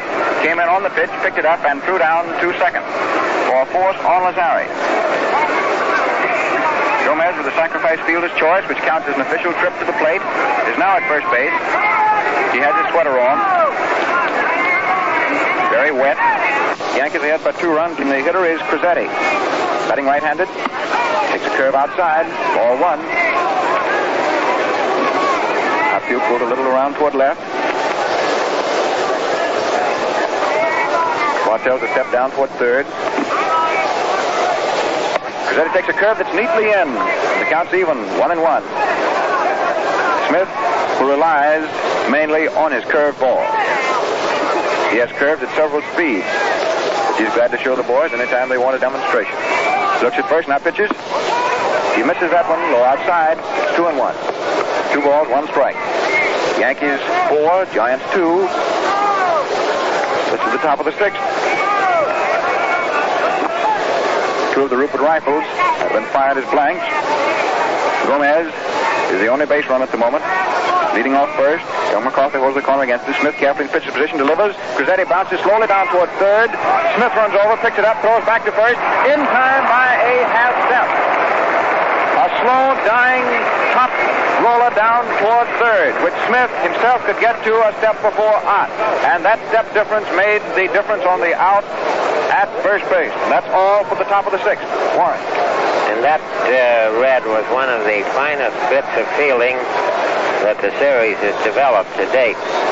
There wasn't anything spectacular about it, but for all the elements that were required, and Smith getting over there towards the line after that hit and keep from sliding in that sort of soggy ground, then right himself, get the ball over to first base in time to keep Crizzetti from getting an infield hit. All those things combined to make that quite a play. And at this point, I would say that this World Series of 1937 has certainly produced a lot of great plays. Every game has seen some splendid fielding things on the part of individuals on both sides. And right at this moment, although the Yankees are leading 4-2, and the game is past the halfway mark, one never knows what might develop. The Giants are coming to bat now with the middle part of their batting order, preparing to face Lefty Gomez, and we shall see what we shall see. All right, Red. First up in the last of the sixth inning, Ripple, Lever, McCarthy. Gomez has not finished throwing down his preliminary pitches to Bill Dickey as yet. He has 1 or 2 more left. Umpire Ormsby, standing in back of Dickey, holding his mask in his hand, is eyeing the procedure. Lazzeri is stationed patiently down at second base, waiting for the last of the pitches and the return to him by Dickey. There it is. Tony puts it down to short. Grazzetti passes it on to Rolfe, the third baseman. Gomez, following the flight of the ball, is in position to take it as soon as Rolfe puts it over to him. Now stepping in is Ripple, who has 1 for 2 this afternoon. Hitting left-handed, he takes a fastball inside. All 1. The outfield is toward right. 1-0 to Ripple. First up, last of the sixth. The Giants 2 runs behind. Gomez shoots it down. Ripple swings at the line drive over Grazzetti's head, safely out into left field. A whistling single. And Ripple, with his second single, is on first base, opening up the last of the sixth inning. A sharp single to left field. That's hit number 7 for the Giants. And it's hit number 13 in the ball game. What will it mean? What will it lead to? Up now is big blonde Hank Lever, right-hand hitter. The pitch is a curve breaking sharply down in for a called strike. Gomez fixes his uniform a moment, licks the fingers quickly of his left hand. The infield is straight away. Up a half step around second. The outfield is straight away. Gehrig holds first against Ripple. Inside for ball 1. 1-1. 1 ball, 1 strike. Lever, tremendously big, powerful figure. Taps the heavy end of his bat down on the plate and straightens up. Gomez fires. Lever swings at the foul, back onto the netting. Straight back. 1-2. Hank's behind. Hank, one of the few ball players in World Series history to have 2 hits in 1 inning. Those are his 2 hits for the series, and he got them both in the Giants' beginning yesterday. Gomez pitches. Lever swings as a foul hit down onto the plate and full foul on the ground and back of third. Schneider, the Giants' third base coach, picks it up.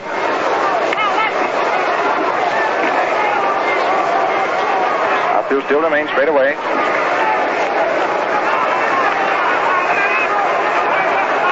Gomez ready to go. Delivers. Lever swings. It's a hit into left center field. Around second goes Ripple, and when the ball is momentarily fumbled by DiMaggio, he heads to third, and then when Joe picks it up, he ducks right back to second. There was one of these, I go this way, I go that way, and finally I stay where I am. Ripple advances to second as Lever hits a solid single out into left center field. DiMaggio picking it up, fumbled it momentarily, and Ripple started for third, and then when he saw Joe recovering, he immediately held on. And McCarthy has 2 pitchers in the bullpen throwing hurriedly.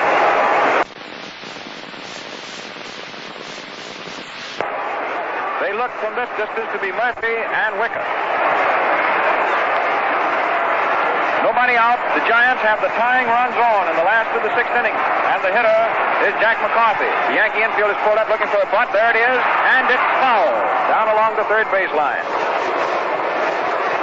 McCarthy trying to sacrifice the 2 Giant runners from first and second to second and third to put them both in position to be scored on a base hit. That's the strategy at the moment, or was the strategy on that last pitch. Schneider, the third base coach, calls Ripple to run down to third while the Yankees are having a confab around pitcher's mound.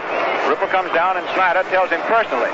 Evidently, he's not going to trust the signs on what this next move is to be. The tying runs are on for the Giants, the underdogs, who are gamely battling back. The Yankees lead 4-2. This is the last of the 6. Nobody out, and with singles, Ripple is on second and Lever on first. The pitch to McCarthy is bunted. This one toward the pitcher. Gomez fields it, throws over to third in time for a fourth at third. That's the only play. Gomez handling McCarthy's bunt, which was bunted straight back down the middle. Throwing it over to Red Roth for a force by 2 steps on Ripple, who was coming down from second. So you have to score McCarthy as a sacrifice fielder's choice. Advance Lever on the play down to second base. and have ripple forced that third. Gomez to Rolfe. The tying runs are still on, but now one man is out. Let's see how the Yankees play for this. They're pulling their infield back straight away, evidently playing for a double play. The hitter is Danning. That's right-handed. Gomez delivers. Danning swings and misses. And he went after that one like a hungry man after food when he hasn't tasted it in 3 days. Strike one. Danning, after swinging on that pitch and missing it, asks umpire Osgood to examine it, which the umpire gladly does, and finds the ball well qualified to remain in play. Lieber leading off second, Coffey off first.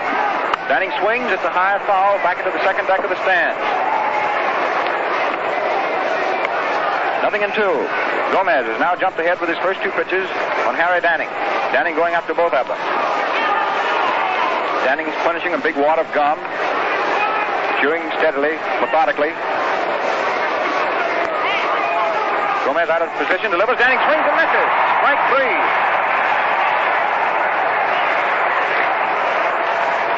Gomez bore down, and with three pitches, executed Danning to accomplish his sixth striking bee of the afternoon.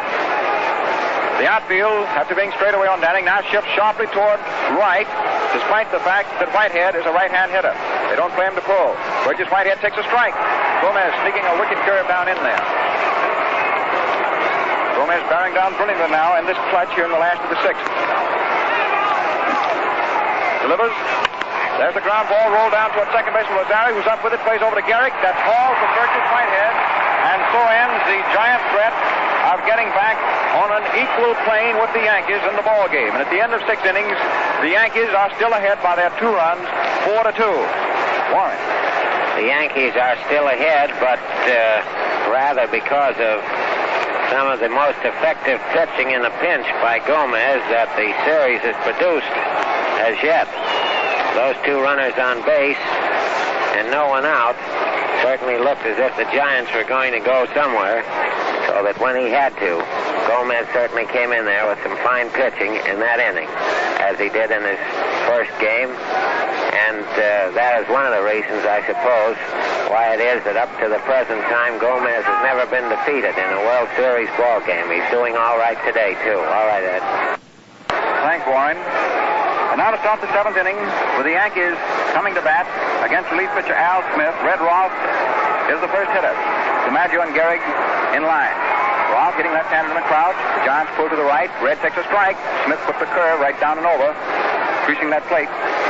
Strike one called. Al takes the sign from Danning.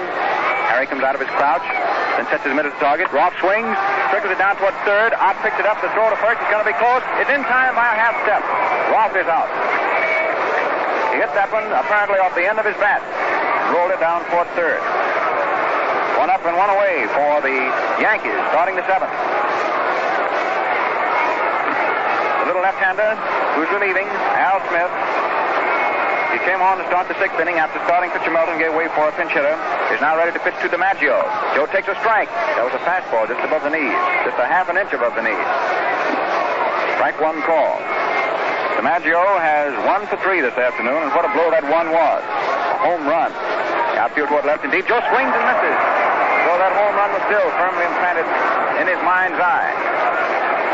As though that were the stars on which to hitch his wagon. Now Smith ahead, 0-2, 1 out, nobody on in the 7th. Over his head and down, it's low. Danning tries to block it, but it bounds away from him. It doesn't make any difference. Nobody's on. Ball 1, 1-2. DiMaggio picks up a little of the moist clay, rubs it into the palms of his hand. Now gets a hold of the bat, bounces it down 2 or 3 times on the plate, straightens up. Then aside from one pump, stands like an automaton. Very quietly with that bat cocked high behind his right ear. Swings, fouls it, down onto the plate and up against him. Count remains 1-2. Ball still in play. Danning going out, picking it up, throwing down to Ott, who flips it quickly over to Al Smith.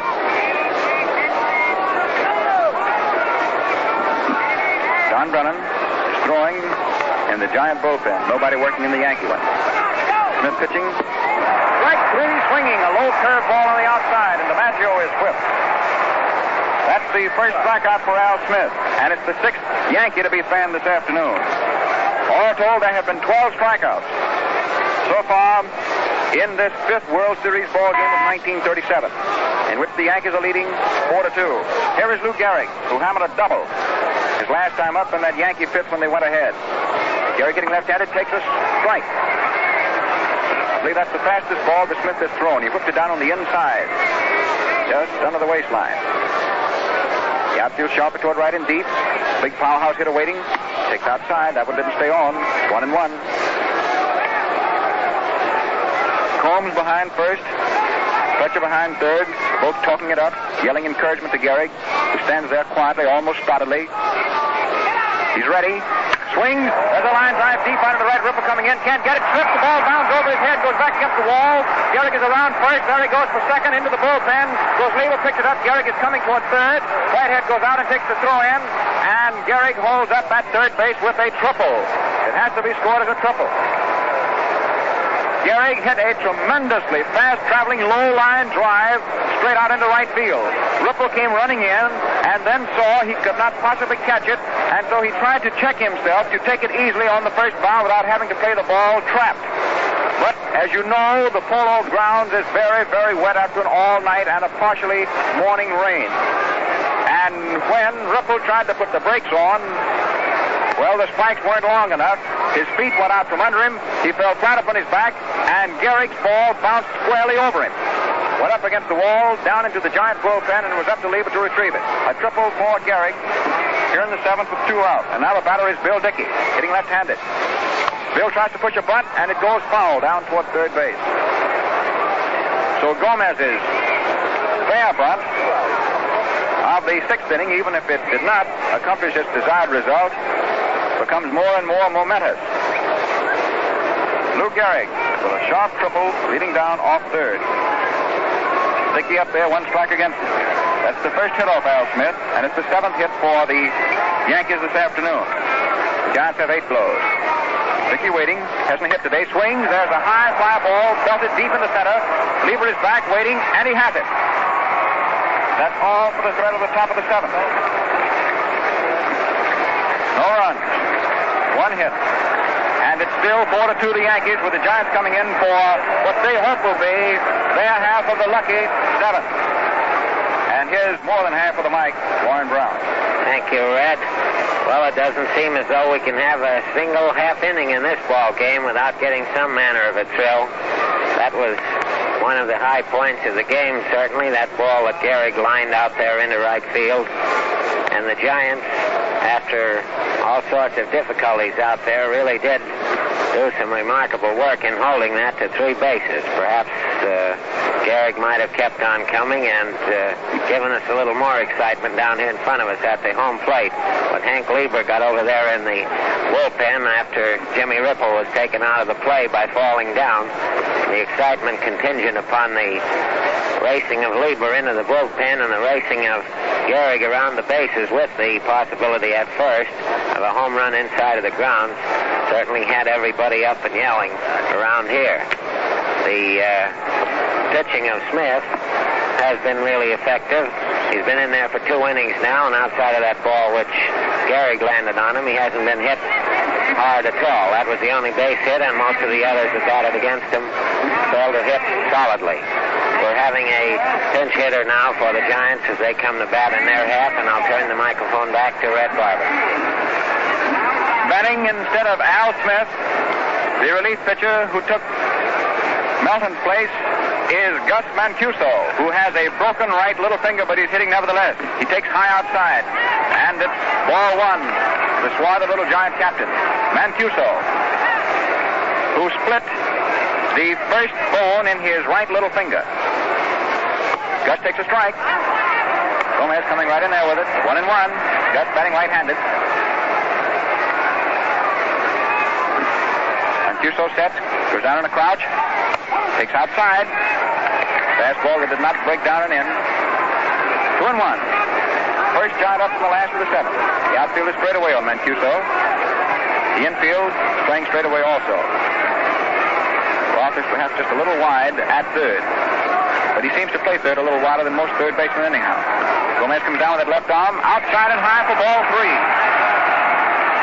3-1 to Mancuso, who has yet to offer. Gus has just a slight bandage over the end of his right little finger. If you didn't look very closely, you wouldn't detect it. Gus has been soaking that finger, it seems like, for 24 hours every day in briny water trying to get the swelling down. Gus takes strike 2. Fastball is poured right through. 3-2. Mancuso, pinch hitting, starting off the last of the 7th.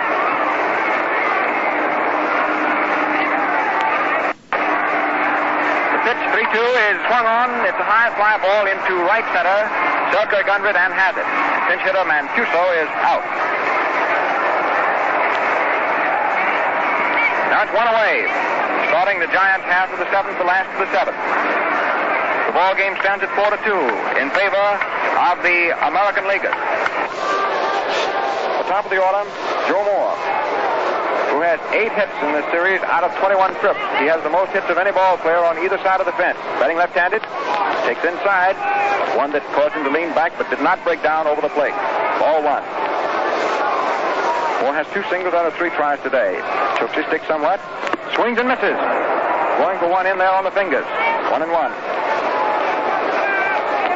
Luque, one of the greatest of the Cuban ball players in the major leagues, is the Giants coach at first. Snyder behind third. Moore takes inside, getting back from it for ball 2. 2-1. Left fielder Vogue is straight away. Center fielder DiMaggio is about 4 steps over toward right center. And Selkirk is straight away in right. Moore swings, and it's a line drive to right center field, which is in there for a hit. Joe's third of this ball game this afternoon. His third blow, this one going out into left center field. And that gives Moore 3 for 4 today and gives him 9 hits out of 22 tries. And now there seems to be an electric wave of excitement surging through the Polo Grounds as the spectators more or less edge out from the far end of their seats to feel that something might be ready to pop or happen. Dick Bartell's up there, batting right-handed. Swings and fouls back into the stands. The upper deck behind home. Strike 1. It's a 4-2 ball game at the moment in favor of the Yankees. With 1 out in the last of the 7th. Joe Moore is on first base for the Giants. Gehrig holds the corner. The pitch to Bartell is swung on, lifted high and short in back of shortstop. Crizzetti under it, and he has it. Then he drops it deliberately and throws over to second baseman Lazzeri. And so the out is on Moore, who is thereby forced at second base. And Bartell is at first. The infield fly rule does not come up on that situation. What happens is this. Crizzetti deliberately dropped that pop by Bartell. The idea was, because it was such an easy-looking play from the start, Crizzetti hoped that Bartell would not be running it out. And thereby, if he was not, they might have gotten a double play. As it is, Moore is forced at second base, short to second, and Bartell's the runner at first. The first pitch to Mellott, low outside for ball 1. And now the stage is set in the 7th, as it was in the 3rd, except for one difference. 1 was out in the 3rd, now 2 are out in the 7th. Hart takes ball 2. One thrown at the point of his shoulder, which drives him down to a knee, getting out of the way, and it's 2-0. Hart is at the plate. Bartell is at first base. And the Giants are 2 runs behind. Hart remedied that in the 3rd. Can he do it in the 7th? He takes high inside under the chin. Ball 3. And it's 3-0 to Mellott. The pitch is inside for ball 4. Gomez gives up his first pass of the ball game, walking Mellott to put the tying run at first base. Bartell strolls on down to second. Bartell at second, out at first, and Jimmy Ruppel is the hitter. He has 2 for 3 this afternoon. He has 5 blows out of 16 tries in the series. Ruppel stands at the plate, sturdy left-hand swinger. Gomez delivers outside for ball 1.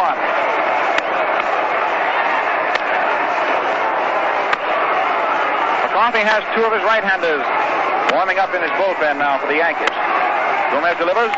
Ruppel takes inside against him for ball 2. And Gomez is having difficulty with his control. He has not thrown a strike on any of his last 6 tries. Out at first, the tying run. Montel at second. 2 out in the last of the 7th.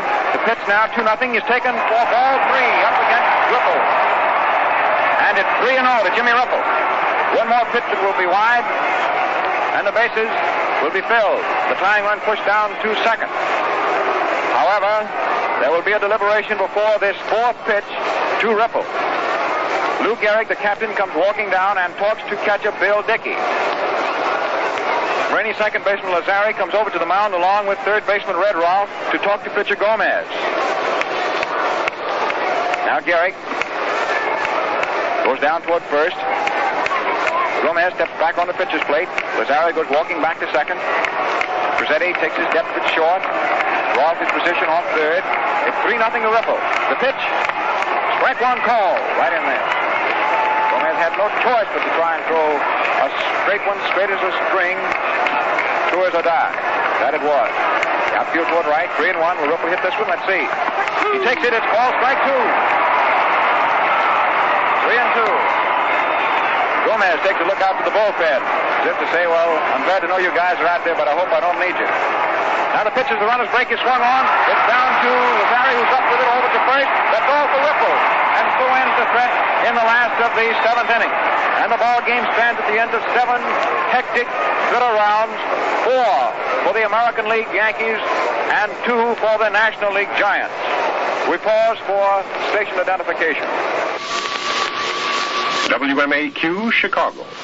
Back in the NBC booth in the Polo Grounds, where the New York Yankees and Giants are engaged in their World Series game. The Yankees leading at the present time 4-2. The Giants just having missed another opportunity in their half of the 7th of getting someplace and getting the score tied. Once again, as in the 6th inning, the Giants had 2 men on bases, and that was the way the inning ended, with the 2 men still on bases. The necessary hit was not forthcoming. Jimmy Ripple, who was up there in the pinch, hit the ball hard, but directly at Tony Lazzeri, and thus Vernon Gomez, in these last 2 innings, having given the Giants opportunities to get the score squared, certainly clamped down on them when it really began to get serious. However, these 2 innings have provided the rather large crowd for a rather chilly afternoon here at the Polo Grounds a little bit more excitement to add to what has been created ever since the game started. This is far and away the most interesting game of the entire series, and that interest has been sustained from start right to the present time. We're going into the 8th inning now, and Red Barber, it's your turn. Thank you, Warren. And it's now Don Brennan's turn out there on the mound to make his 2nd relief appearance in this World Series. Brennan, who spent most of his years in baseball as property of the Yankees, and now with the Giants, gets his first chance to pitch against the Yankees. Brennan is ready to pitch to Hogue first up in the 8th inning. The Yankees lead 4-2. Right-hander Brennan delivers. His curveball is outside. Ball 1. Don pitched the 9th inning Friday and set down Dickey, Selkirk, and Hogue in order. He's ready for his 2nd pitch now to Hogue. He's in a crouch, hitting right-handed. Hogue swings and misses above it for strike 1. 1-1. Brennan very cool, very smart. He hasn't a great deal of stuff. He relies on his control and on his knowledge of hitters' weaknesses. He delivers. It's a fastball in there. Strike 2. 1-2. For Hogue first up in the 8th. Hogue this afternoon has 1 blow out of 3 tries. That was a home run, first up in the 2nd inning. That was the first score of the afternoon. Don delivers a curve which is swung on, lifted deep out into left. Joe Moore is going back, and leaning against the wall, he makes the catch right against the 414-foot distance sign. Joe Moore, 414 feet away from home plate, leaned way back up against the boards and made the catch. That's all for Hogue. And the fielding plays, far excellent, continue apace. And I believe we are approaching even higher hysterical heights in this World Series ball game, the 5th of 1937. Now it's 1 out in the top of the 8th, and the batter is Selkirk, hitting left-handed. He hasn't a hit this afternoon out of 3 tries. He failed to get a hit yesterday. George batting left-handed, crowd of the plate from behind. Selkirk swinging. The line drives it out into right field. Ruffles stays on his feet this time. Traps it. The throw's into second, and Selkirk with a single holds up at first base. Single into right for George Selkirk. That is hit number 8 for the Yankees this afternoon. The batter now is Tony Lazzeri, who hit a tremendous, better than 450-foot on-the-fly triple in the 5th inning. You know, this is a ballpark that is plenty far, straight through the middle. Lazzeri hitting right-handed, choking that stick drastically. The outfield is straight away. Infield up around second. Strike one call. Right in, above the knees. One out. Selkirk on first. McCarthy holds the corner. Don takes the sign, then asks for it again. In a show of emotion, he gets ready, down in the pitcher's position. Delivers outside as the pitch out, but there's no throw to first, as McCarthy was not back on the bag. And in fact, Selkirk was closer to first base than McCarthy. 1-1 to Lazzeri. 4-2, favor of the Yankees over the Giants. A curve just misses the outside corner, not holding on.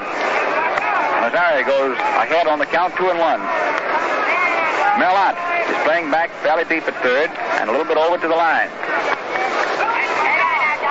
A throw to first by Brennan, holding Selkirk on. Bartell spoke to Whitehead. Rest of the Keystone combination for the Giants. Behind the back of his glove, he does it again now. Telling Whitehead who's going to cover second.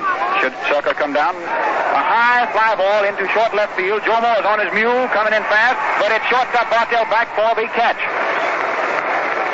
Lazzeri hit sky high up into the clearing clouds of the afternoon. The threat of rain, which came up at the start of the 5th inning, when a few misty drops fell, appears to have been vanished. No one is thinking of rain any longer. Now 2 out in the 8th. The hitter will be Gomez. There he is, coming up to the plate. Bat left-handed. He's southpawish all the way through. Danning goes out to talk to Brennan. They're standing a third of the way out in front of home plate, talking for the moment. Gomez stands quietly, leaning on his bat, third row of prop. Danning trudges back of home plate. Brennan sets out there on the mound. Selkirk ready to go on anything. 2 out, leads way down off first. The outfield is pulled toward right and in close. Gomez crouches, takes inside. The knees for ball 1. Gomez has a hit. If he can win this ball game, there'll be no holding him tonight. If he can also win a game pitching and get a base hit to boot, one that drives in a run. Gomez swings. There's a low line drive into left. Moore waiting for it, takes it. Gomez is out. But it's that. He smoked that apple right pertly on the nose. Well, that's all for the top of the 8th inning. And as we get ready to go into the last of the 8th with the Giants coming in, the Yankees still lead 4-2. Warren. Red, if it is true, as it seems to be in the last couple of innings, that Gomez is letting down a little as a pitcher off of his previous effectiveness, he's certainly picking up in his hitting. You've mentioned, and Tom Manning ahead of you mentioned, the fact that Gomez drove in the run, which put his ball club ahead in this 1937 World Series. And now to find him coming up there, hitting at another type of pitching, Don Brennan's type, and lashing that line fly out into left field, he's beginning to look a little bit like Ty Cobb. And as you said very truly, there will be no holding him, because any pitcher likes to win his game when he's pitching, but no pitcher likes anything better than a base hit. And you said a mouthful, if I may use that expression, when you said that about Gomez. Well, here are the Giants with Hank Lieber taking another try at it in their half of the 8th. All right, Rick. Hank Lieber with McCarthy on deck and Danning in the hole. Lieber has 1 for 3 this afternoon. He has 3 hits out of 10 tries in the series. The score is 4-2. Favor of the Yankees. The Giants are not only 2 runs behind in the ball game, but they're 2 runs behind in the World Series. Outfield straight away and deep on Hank, who takes strike 1. Gomez getting the jump for the first pitch. Call strike on the inside, right under the belt buckle. Lieber, big powerhouse, stands at the plate waiting. Gomez delivers. Fastball inside. Missing by a finger. It's 1-1. DiMaggio now moves over about a step Step and a half over toward left. The pitch comes in, swung on, and foul tip straight back on the line. 1-2. Lieber's behind. 1 ball, 2 strikes. First Giant up in the last of the 8th. Gomez drives up the fingers of his left hand. Leans down, takes the sign. Lazzeri holding it up at short. Now the pitch. Low and into the dirt. Dickey traps it, has a little difficulty holding on to it, has to chase it back of him a couple of feet. Ormsby asks for the ball, looks at it. Allows it to remain in play. Not scarred or roughened to great an extent. 2-2 to Hank Lieber. The first Giant up in the last of the 8th. Giants trailing by 2 runs. Gomez delivers. Lieber swings, and it's a base hit through the hole between third and short out into left field. And Lieber holds on at first base with a single. His second straight hit this afternoon, giving him 2 for 4. A single into left, which was hit sharply between Roth and Cressetti. That's hit number 9 off Gomez. Stepping up now is young Jack McCarthy.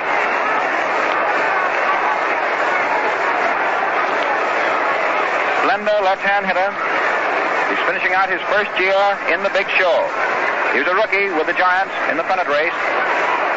Gomez pitches outside, ball 1.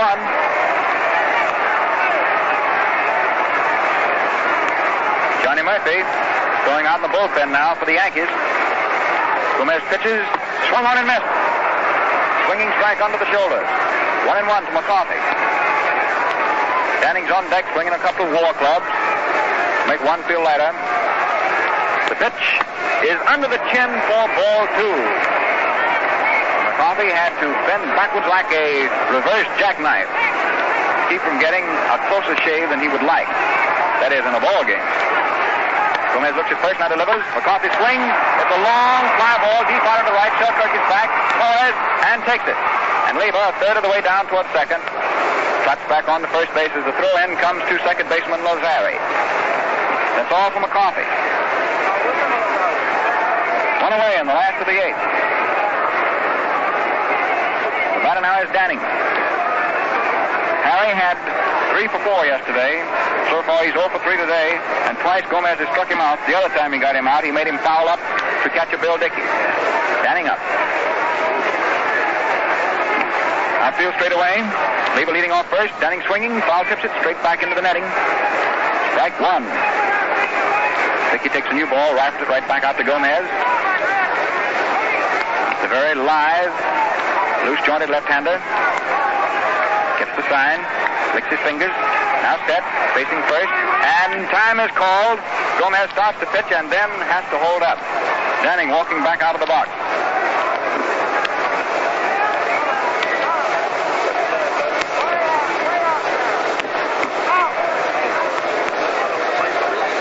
Someone out in the bleachers, apparently. Oh, I see what it is.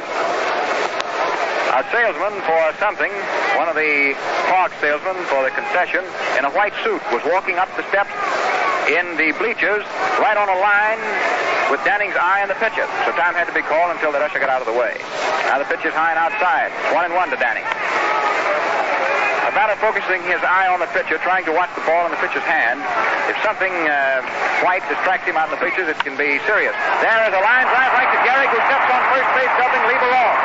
Danning swung on an outside pitch, tried to hit it to right field, and hit it about a yard fair inside of first, right at Gehrig, who smothered it with his mitt, made one leap like a frightened kangaroo, bounding onto first base for an unassisted double play by Gehrig. And that ends the last of the 8th inning. And the Yankees are still persevering along, ahead 4-2. Mr. Brown.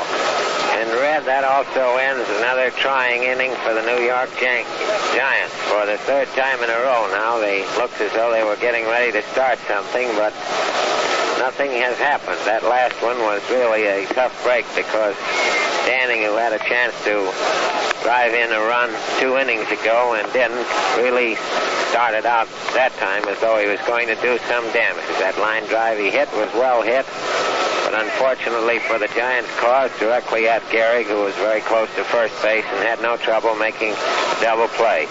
That's 3 innings in a row now that Gomez has started the Giants off and raised some of their hopes, undoubtedly, and then had them dashed to earth, a rather soggy earth at the Polo Grounds, as this afternoon.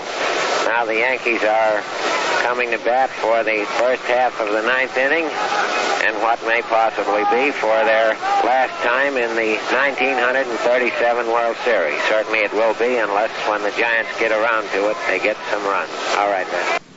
Off the ninth, right-hand hitting Crizzetti is up, takes low under the knees. Brennan's first pitch of the ninth inning, ball one. The outfield slightly around toward left. The infield is straight away. Whitehead up a step by second. Brennan comes down with his right arm. The pitch is inside, up against Crizzetti's letters, and it's ball two. 2-0. Frankie Crizzetti, who has just one hit in the series. Up for his 22nd time. Takes low inside for ball three. One just above the toes of his shoes.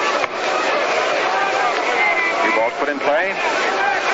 Up, down at third, takes it from Danning. Rubs it up, walks it over to the mound. Running behind now. 3-0. Crizzetti set. Little right-hand hitter on the crouch, choking his stick. John delivers. It's low for ball four, and go ahead to Crizzetti. Brennan walks the first Yankee up in the ninth inning. The batter is Red Rolfe, who has one hit out of three official tries today. He's been on the bases twice, and he drew a pass in the fifth inning. Outfield pulls around toward right. They play Rolfe as a pull hitter. Brennan watching first, now delivers. Rolfe front. The ball bounds down and up and hits him. It is foul. Strike one.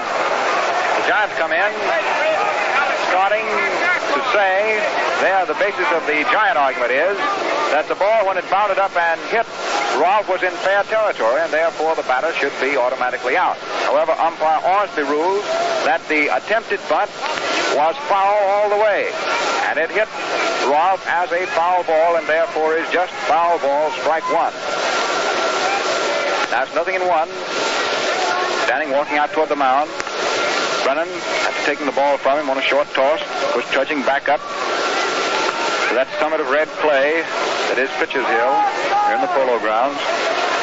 Nobody out. Crizzetti leading down off first. McCarthy holds the corner. Whitehead is halfway down. The Giants are looking for a bunt. Rolfe tries to bunt. This one is fair. Danning takes it, throws down to first. Rolfe is out. Crizzetti safely sacrificed down to second base. And the Yankees, in the ninth inning of this fifth game, accomplish a sacrifice play. Something the Giants in the first one or two games wish they had done, instead of swinging with two strikes on them after two foul bunts. Crizzetti sacrificed down to second. The out was Danning to McCarthy. That's one away. Here in the top of the ninth, DiMaggio is up there.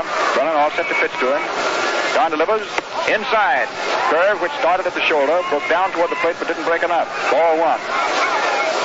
Crizzetti leading off the Keystone, 180 feet from where they pay off. Outfield, step toward left and deep. DiMaggio waits, takes high outside, ball two. Brennan's behind, 2-0. Don Brennan, the third Giant pitcher out this afternoon. Melton started, pitched 5 innings, gave way for a hitter. All 4 of the Yankee runs came off Cliff. Smith pitched the next 2. Brennan pitched 1, and he's now going into the ninth. A curve is hit high and short out into left field. Under it is shortstop Bartell, and has it for the second out at the top of the ninth. DiMaggio popping sky high up and out. 2 away in the ninth. The Yankees ahead, 4-2. Lou Gehrig steps into the plate. Lou has a double and a triple for his last 2 efforts. He has 5 hits all told in the series. His bag includes a grand slam, not put together in any one game, but throughout the series, he has one of every kind. A single, double, triple, and a home run. That's what you'd call pretty fair country clouting, where I came from. 2 away, top of the ninth. Crizzetti at second. Lou Gehrig up. He hasn't been stopped. His last 2 tries. Hitting left-handed, takes outside. Brennan's pitch did not come down on him there. Right-handed pitcher working to a left-hand hitter. All 1. Crizzetti ready to go on anything. Brennan carefully down in the pitcher's position, delivers. A curve in there, and there's a throw to second, which is into the dirt, but Bartell comes up with it. Lazzeri, of course, is back long ago safely. A call strike to Gehrig, which Danning threw down toward second and threw it into the dirt about 6 feet short of second base and a couple of feet on the shortstop side of the keystone. Bartell took it on the hop. Did not allow it to go through. Running into position, throwing out of the shoulder. A curve down in the ball, strike 2. Gehrig took a long, healthy stride going in on that pitch, but did not swing. And it broke sharply down in there. 1-2 to Lou. Running again in position, delivering. Gehrig swings and misses. Strike 3, and so endeth the top of the 9th inning. And the Giants will now be pressing in for what may be their last chance. Warren Brown. And even that inning could not get by without some little bit added to the excitement.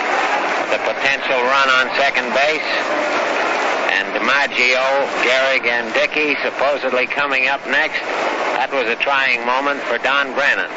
I thought he did real well getting out of there without any damage. He limited DiMaggio to a high fly, just a little bit back on the grass. And, of course, striking out Gehrig is always something to get excited about at the time. Now the Giants will be at bat for their last time, unless they happen to get themselves 2 runs. And if they get more than 2 runs, it will still be their last time.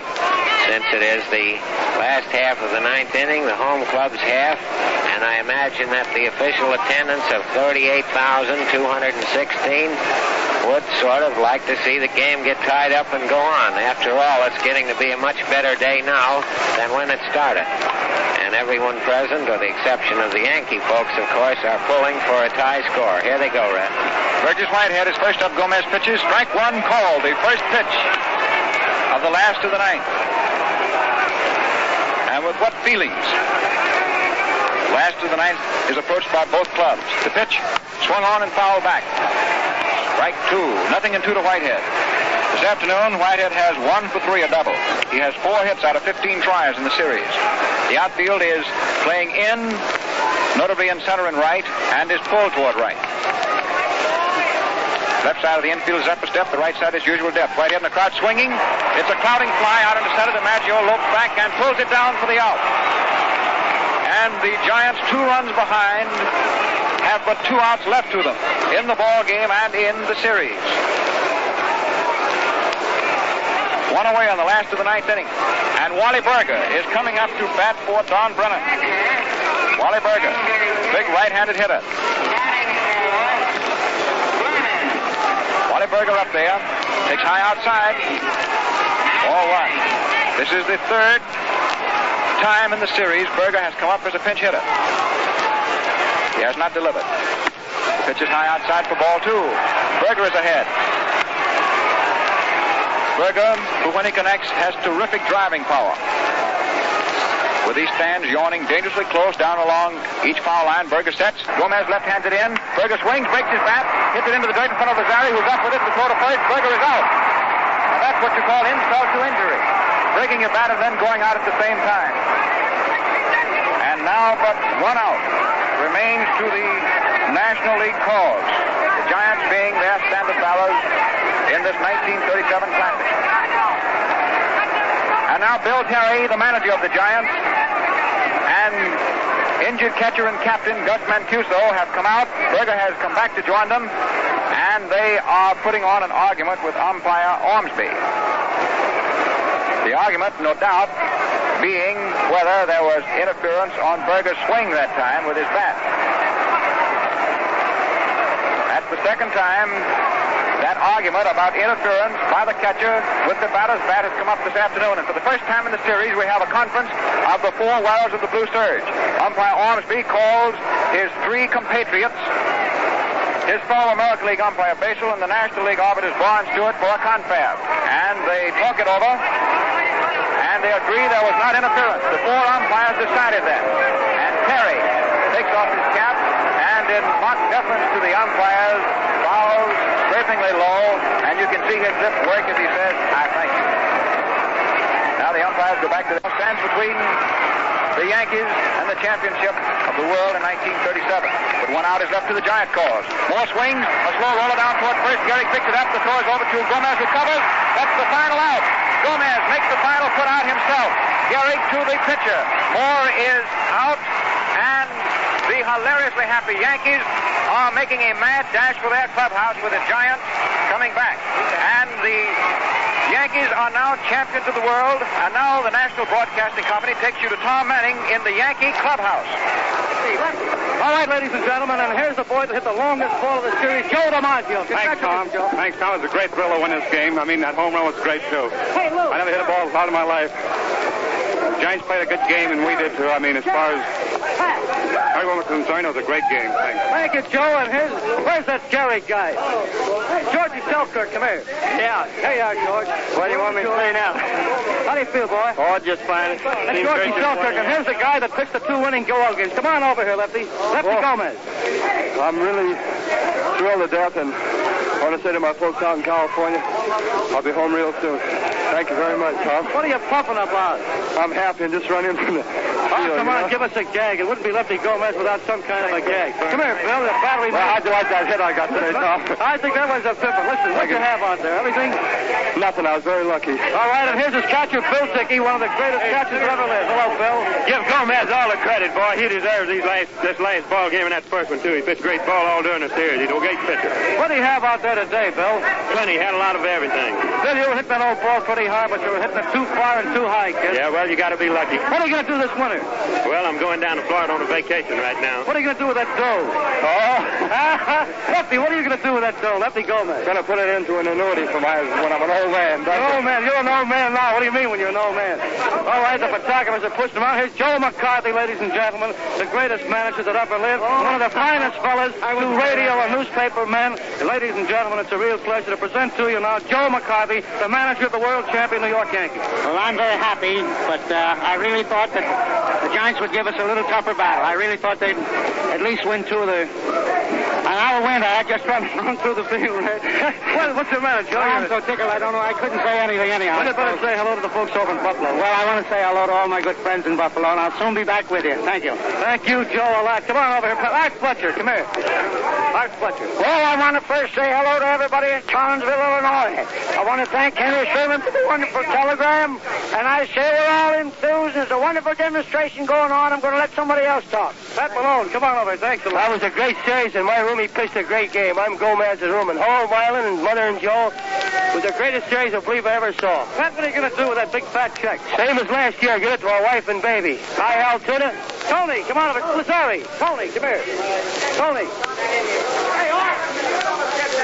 Hello, everybody in San Francisco and Millbrae. It's been a wonderful series. Thank you. Ladies and gentlemen, the president of the American League, the Honorable Lou Harridge.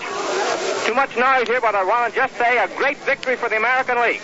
Thank you very much, President Harridge. Red Rolfe, come here. Don't you run away. You got to get over. We redheads will stick together again. Well, it's great to be on another winner. We all knew that Lefty Gomez would start him today and finish him. Thank you very, very much, Red. You played a lot of third base, too. Listen, I want to get a hold of Lou Gehrig. Where's Lou? Where's Gehrig? Oh, he's sitting over here with his arms around Joe DiMaggio. Can you get off that court for a moment? Please, will you give us a little more court? Hey, photographer, off the court, please. Where is that? Lou, come on up here. I've got enough court. Come on over here. Come on over here, New Rochelle, New York. Oh, don't be so bashful. I'm just lucky to be with a great ball club, that's all. Listen, what do you have on that ball that you hit that? Come on over here. Say hello to that wife of yours, you big stiff. Come on. Come on, Lou. Oh, there's a quartet and what have you. They're taking pictures up there. And that quartet happens to be Earl Combs, the tenor, and so forth. And ladies and gentlemen, Bedlam has broken loose. We've had the pleasure of having our NBC microphone here in the dressing room. The boys are being pushed and shoved around. I do want to get Colonel Rupert on the air for you. If I coming through there, will you please, sir? Colonel Rupert. And here's the owner of the Yankees. Hey, give me the cord, please. Colonel Rupert. Ladies and gentlemen, Colonel Rupert is perhaps the happiest man here, and I know that he'd like to speak to you all over the world, and here he is, the Honorable Colonel Rupert, owner of the New York Yankees of the American League. Colonel Rupert. No doubt, I'm the happiest man in the world. The club did great work and deserves to win it. They're a fine ball club and a fine bunch of fellas, and they deserve it. Thank you all. Thank you, Colonel Rupert. Hey, Charlie Ruffing! Charlie! Hey, Charlie! Get Ruffing. Fred! There. Tom Henry. Here's a boy that caused a lot of excitement throughout the year, Tom Henry. He was made a free agent, got himself about 25 grand, and he's from Ohio, the same state that I'm from. A smiling youngster on his first World Championship team, Tom Henry. Great to be on this team. Best in the land. I'm too darn hoarse to say much. I didn't get in the game, but I sure howled like a son of a buck. You'll be in there a lot, kid. Don't worry about that. And here's the old Red Ruffing himself, ladies and gentlemen. What a ball game he pitched. How are you, kid? Oh, fine, Red. I'm glad it's all over, and I think the best team won, don't you? Say, you're pretty happy about getting that dough that you lost early in the spring after you held out, aren't you? Oh, yeah. Huh? Oh, yeah. What are you going to do with all that dough? I'm going to buy a home out in California, I think, Red. Introduce your catcher, there, will you? It's Joe Glenn, folks. Joe wants to say a few Joe words. Glenn. Come on in, Joe. A little excited, but I do want to say hello to my folks and to all my friends. It's a great series, and I'm very happy we won. Mark Ross. Mark, come on over, sir. Here's the secretary of the Yankee Club, ladies and gentlemen, Mark Ross. This is the 10th one for me. I hope we have another one. Make it 11. Thank you. Off the court, please.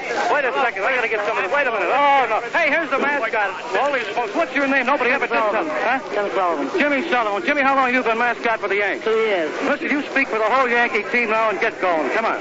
Very glad we won, folks. What are you going to do with all the dough you made? Put it in the bank. What bank? Any bank. Any bank. Well, congratulations, kid. Have a good winter. We'll see you again in the spring. We're still pushing and shoving around here. And the little picture that we got now, every photographer, I believe, in America is here in this dressing room of the Yankees. And we put all the ball players on for you. This is Tom Manning speaking, and I want you to return you again to the dressing room. Back in the NBC booth at the top of the upper deck of the Polo Grounds, the crowd is streaming out on the field, rapidly making its getaway, and the 1937 World Series is definitely over, with the New York Yankees returned world champions for the second year in a row. They have defeated the New York Giants, champions of the National League, in 4 out of 5 games. They managed to do that because they opened up, in a manner of speaking, a long lead by winning the first 3 games of the World Series before the Giants seemed to be unable to get going at all. Today, behind the fine pitching of Carl Hubble, the Giants were able to win and looked very much like they had looked while they were winning a championship in the National League. Today, in this, what turned out to be the final game, Lefty Gomez, who won the first game for the Yankees, came back again. He was not the same kind of a pitcher by any means today that he was in the first game, but he managed to withstand the repeated fine starts that the Giants made in several innings and held them to their 2 runs.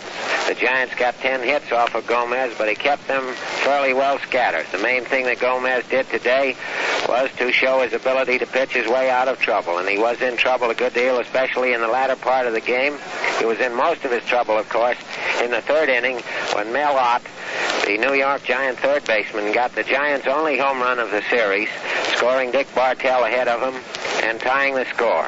The Yankees prior to that had made 2 runs, both on home runs off Cliff Melton. Joe DiMaggio got one of them, and Merle Hogue got the other. Later on in the 5th inning, with the score tied at 2-all, Tony Lazzeri came through with a tremendous 3-base hit into dead center field. And then nobody else but Gomez himself came up and delivered his only hit of the series, but one that was good enough to knock home the 1 run that he needed to win the way he went thereafter. Later on in the ball game, or in that inning, Gomez himself scored to make the score 4-2, and that was the way it went. Although this crowd of a few hundred more than 38,000 that was here this afternoon on a cold, really damp day with a threat of rain all the time certainly got quite a kick out of the proceedings in the latter innings. There were many chances for the Giants, and the Giants today played very fine baseball all the way through. Perhaps they didn't get the breaks that they wanted, but the chances were there for them to come through, and because they didn't, it seems to me that goes on the credit side of Gomez as much as on the debit side of the Giants. It has been an interesting series all the way through, and this Warren Brown talking to you must say that he has enjoyed it thoroughly. And now I'm going to turn the microphone over to George Hicks, and goodbye. Again, NBC and its associated stations from coast to coast have brought you under a leaden sky at the Polo Grounds in New York City, the last game of the Autumnal Classic, and the complete report of all the action of the series. The Yanks win, of course, 4-1, winning the first game 8-1, the second game 8-1, the third game 5-1, the Giants winning the fourth game 7-3, and the Yankees now winning the last game 4-2. The Yanks got 8 hits and no errors. The Giants got 10 hits and no errors. Your two action describers have been Tom Manning, the veteran baseball announcer from station WTAM Cleveland, and Brett Barber, the flashy Southern boy of WLW Cincinnati. And Warren Brown, the sports editor of the Chicago Herald-Examiner, was that voice of authority between the innings. This is George Hicks speaking from New York. These are programs of the National Broadcasting Company.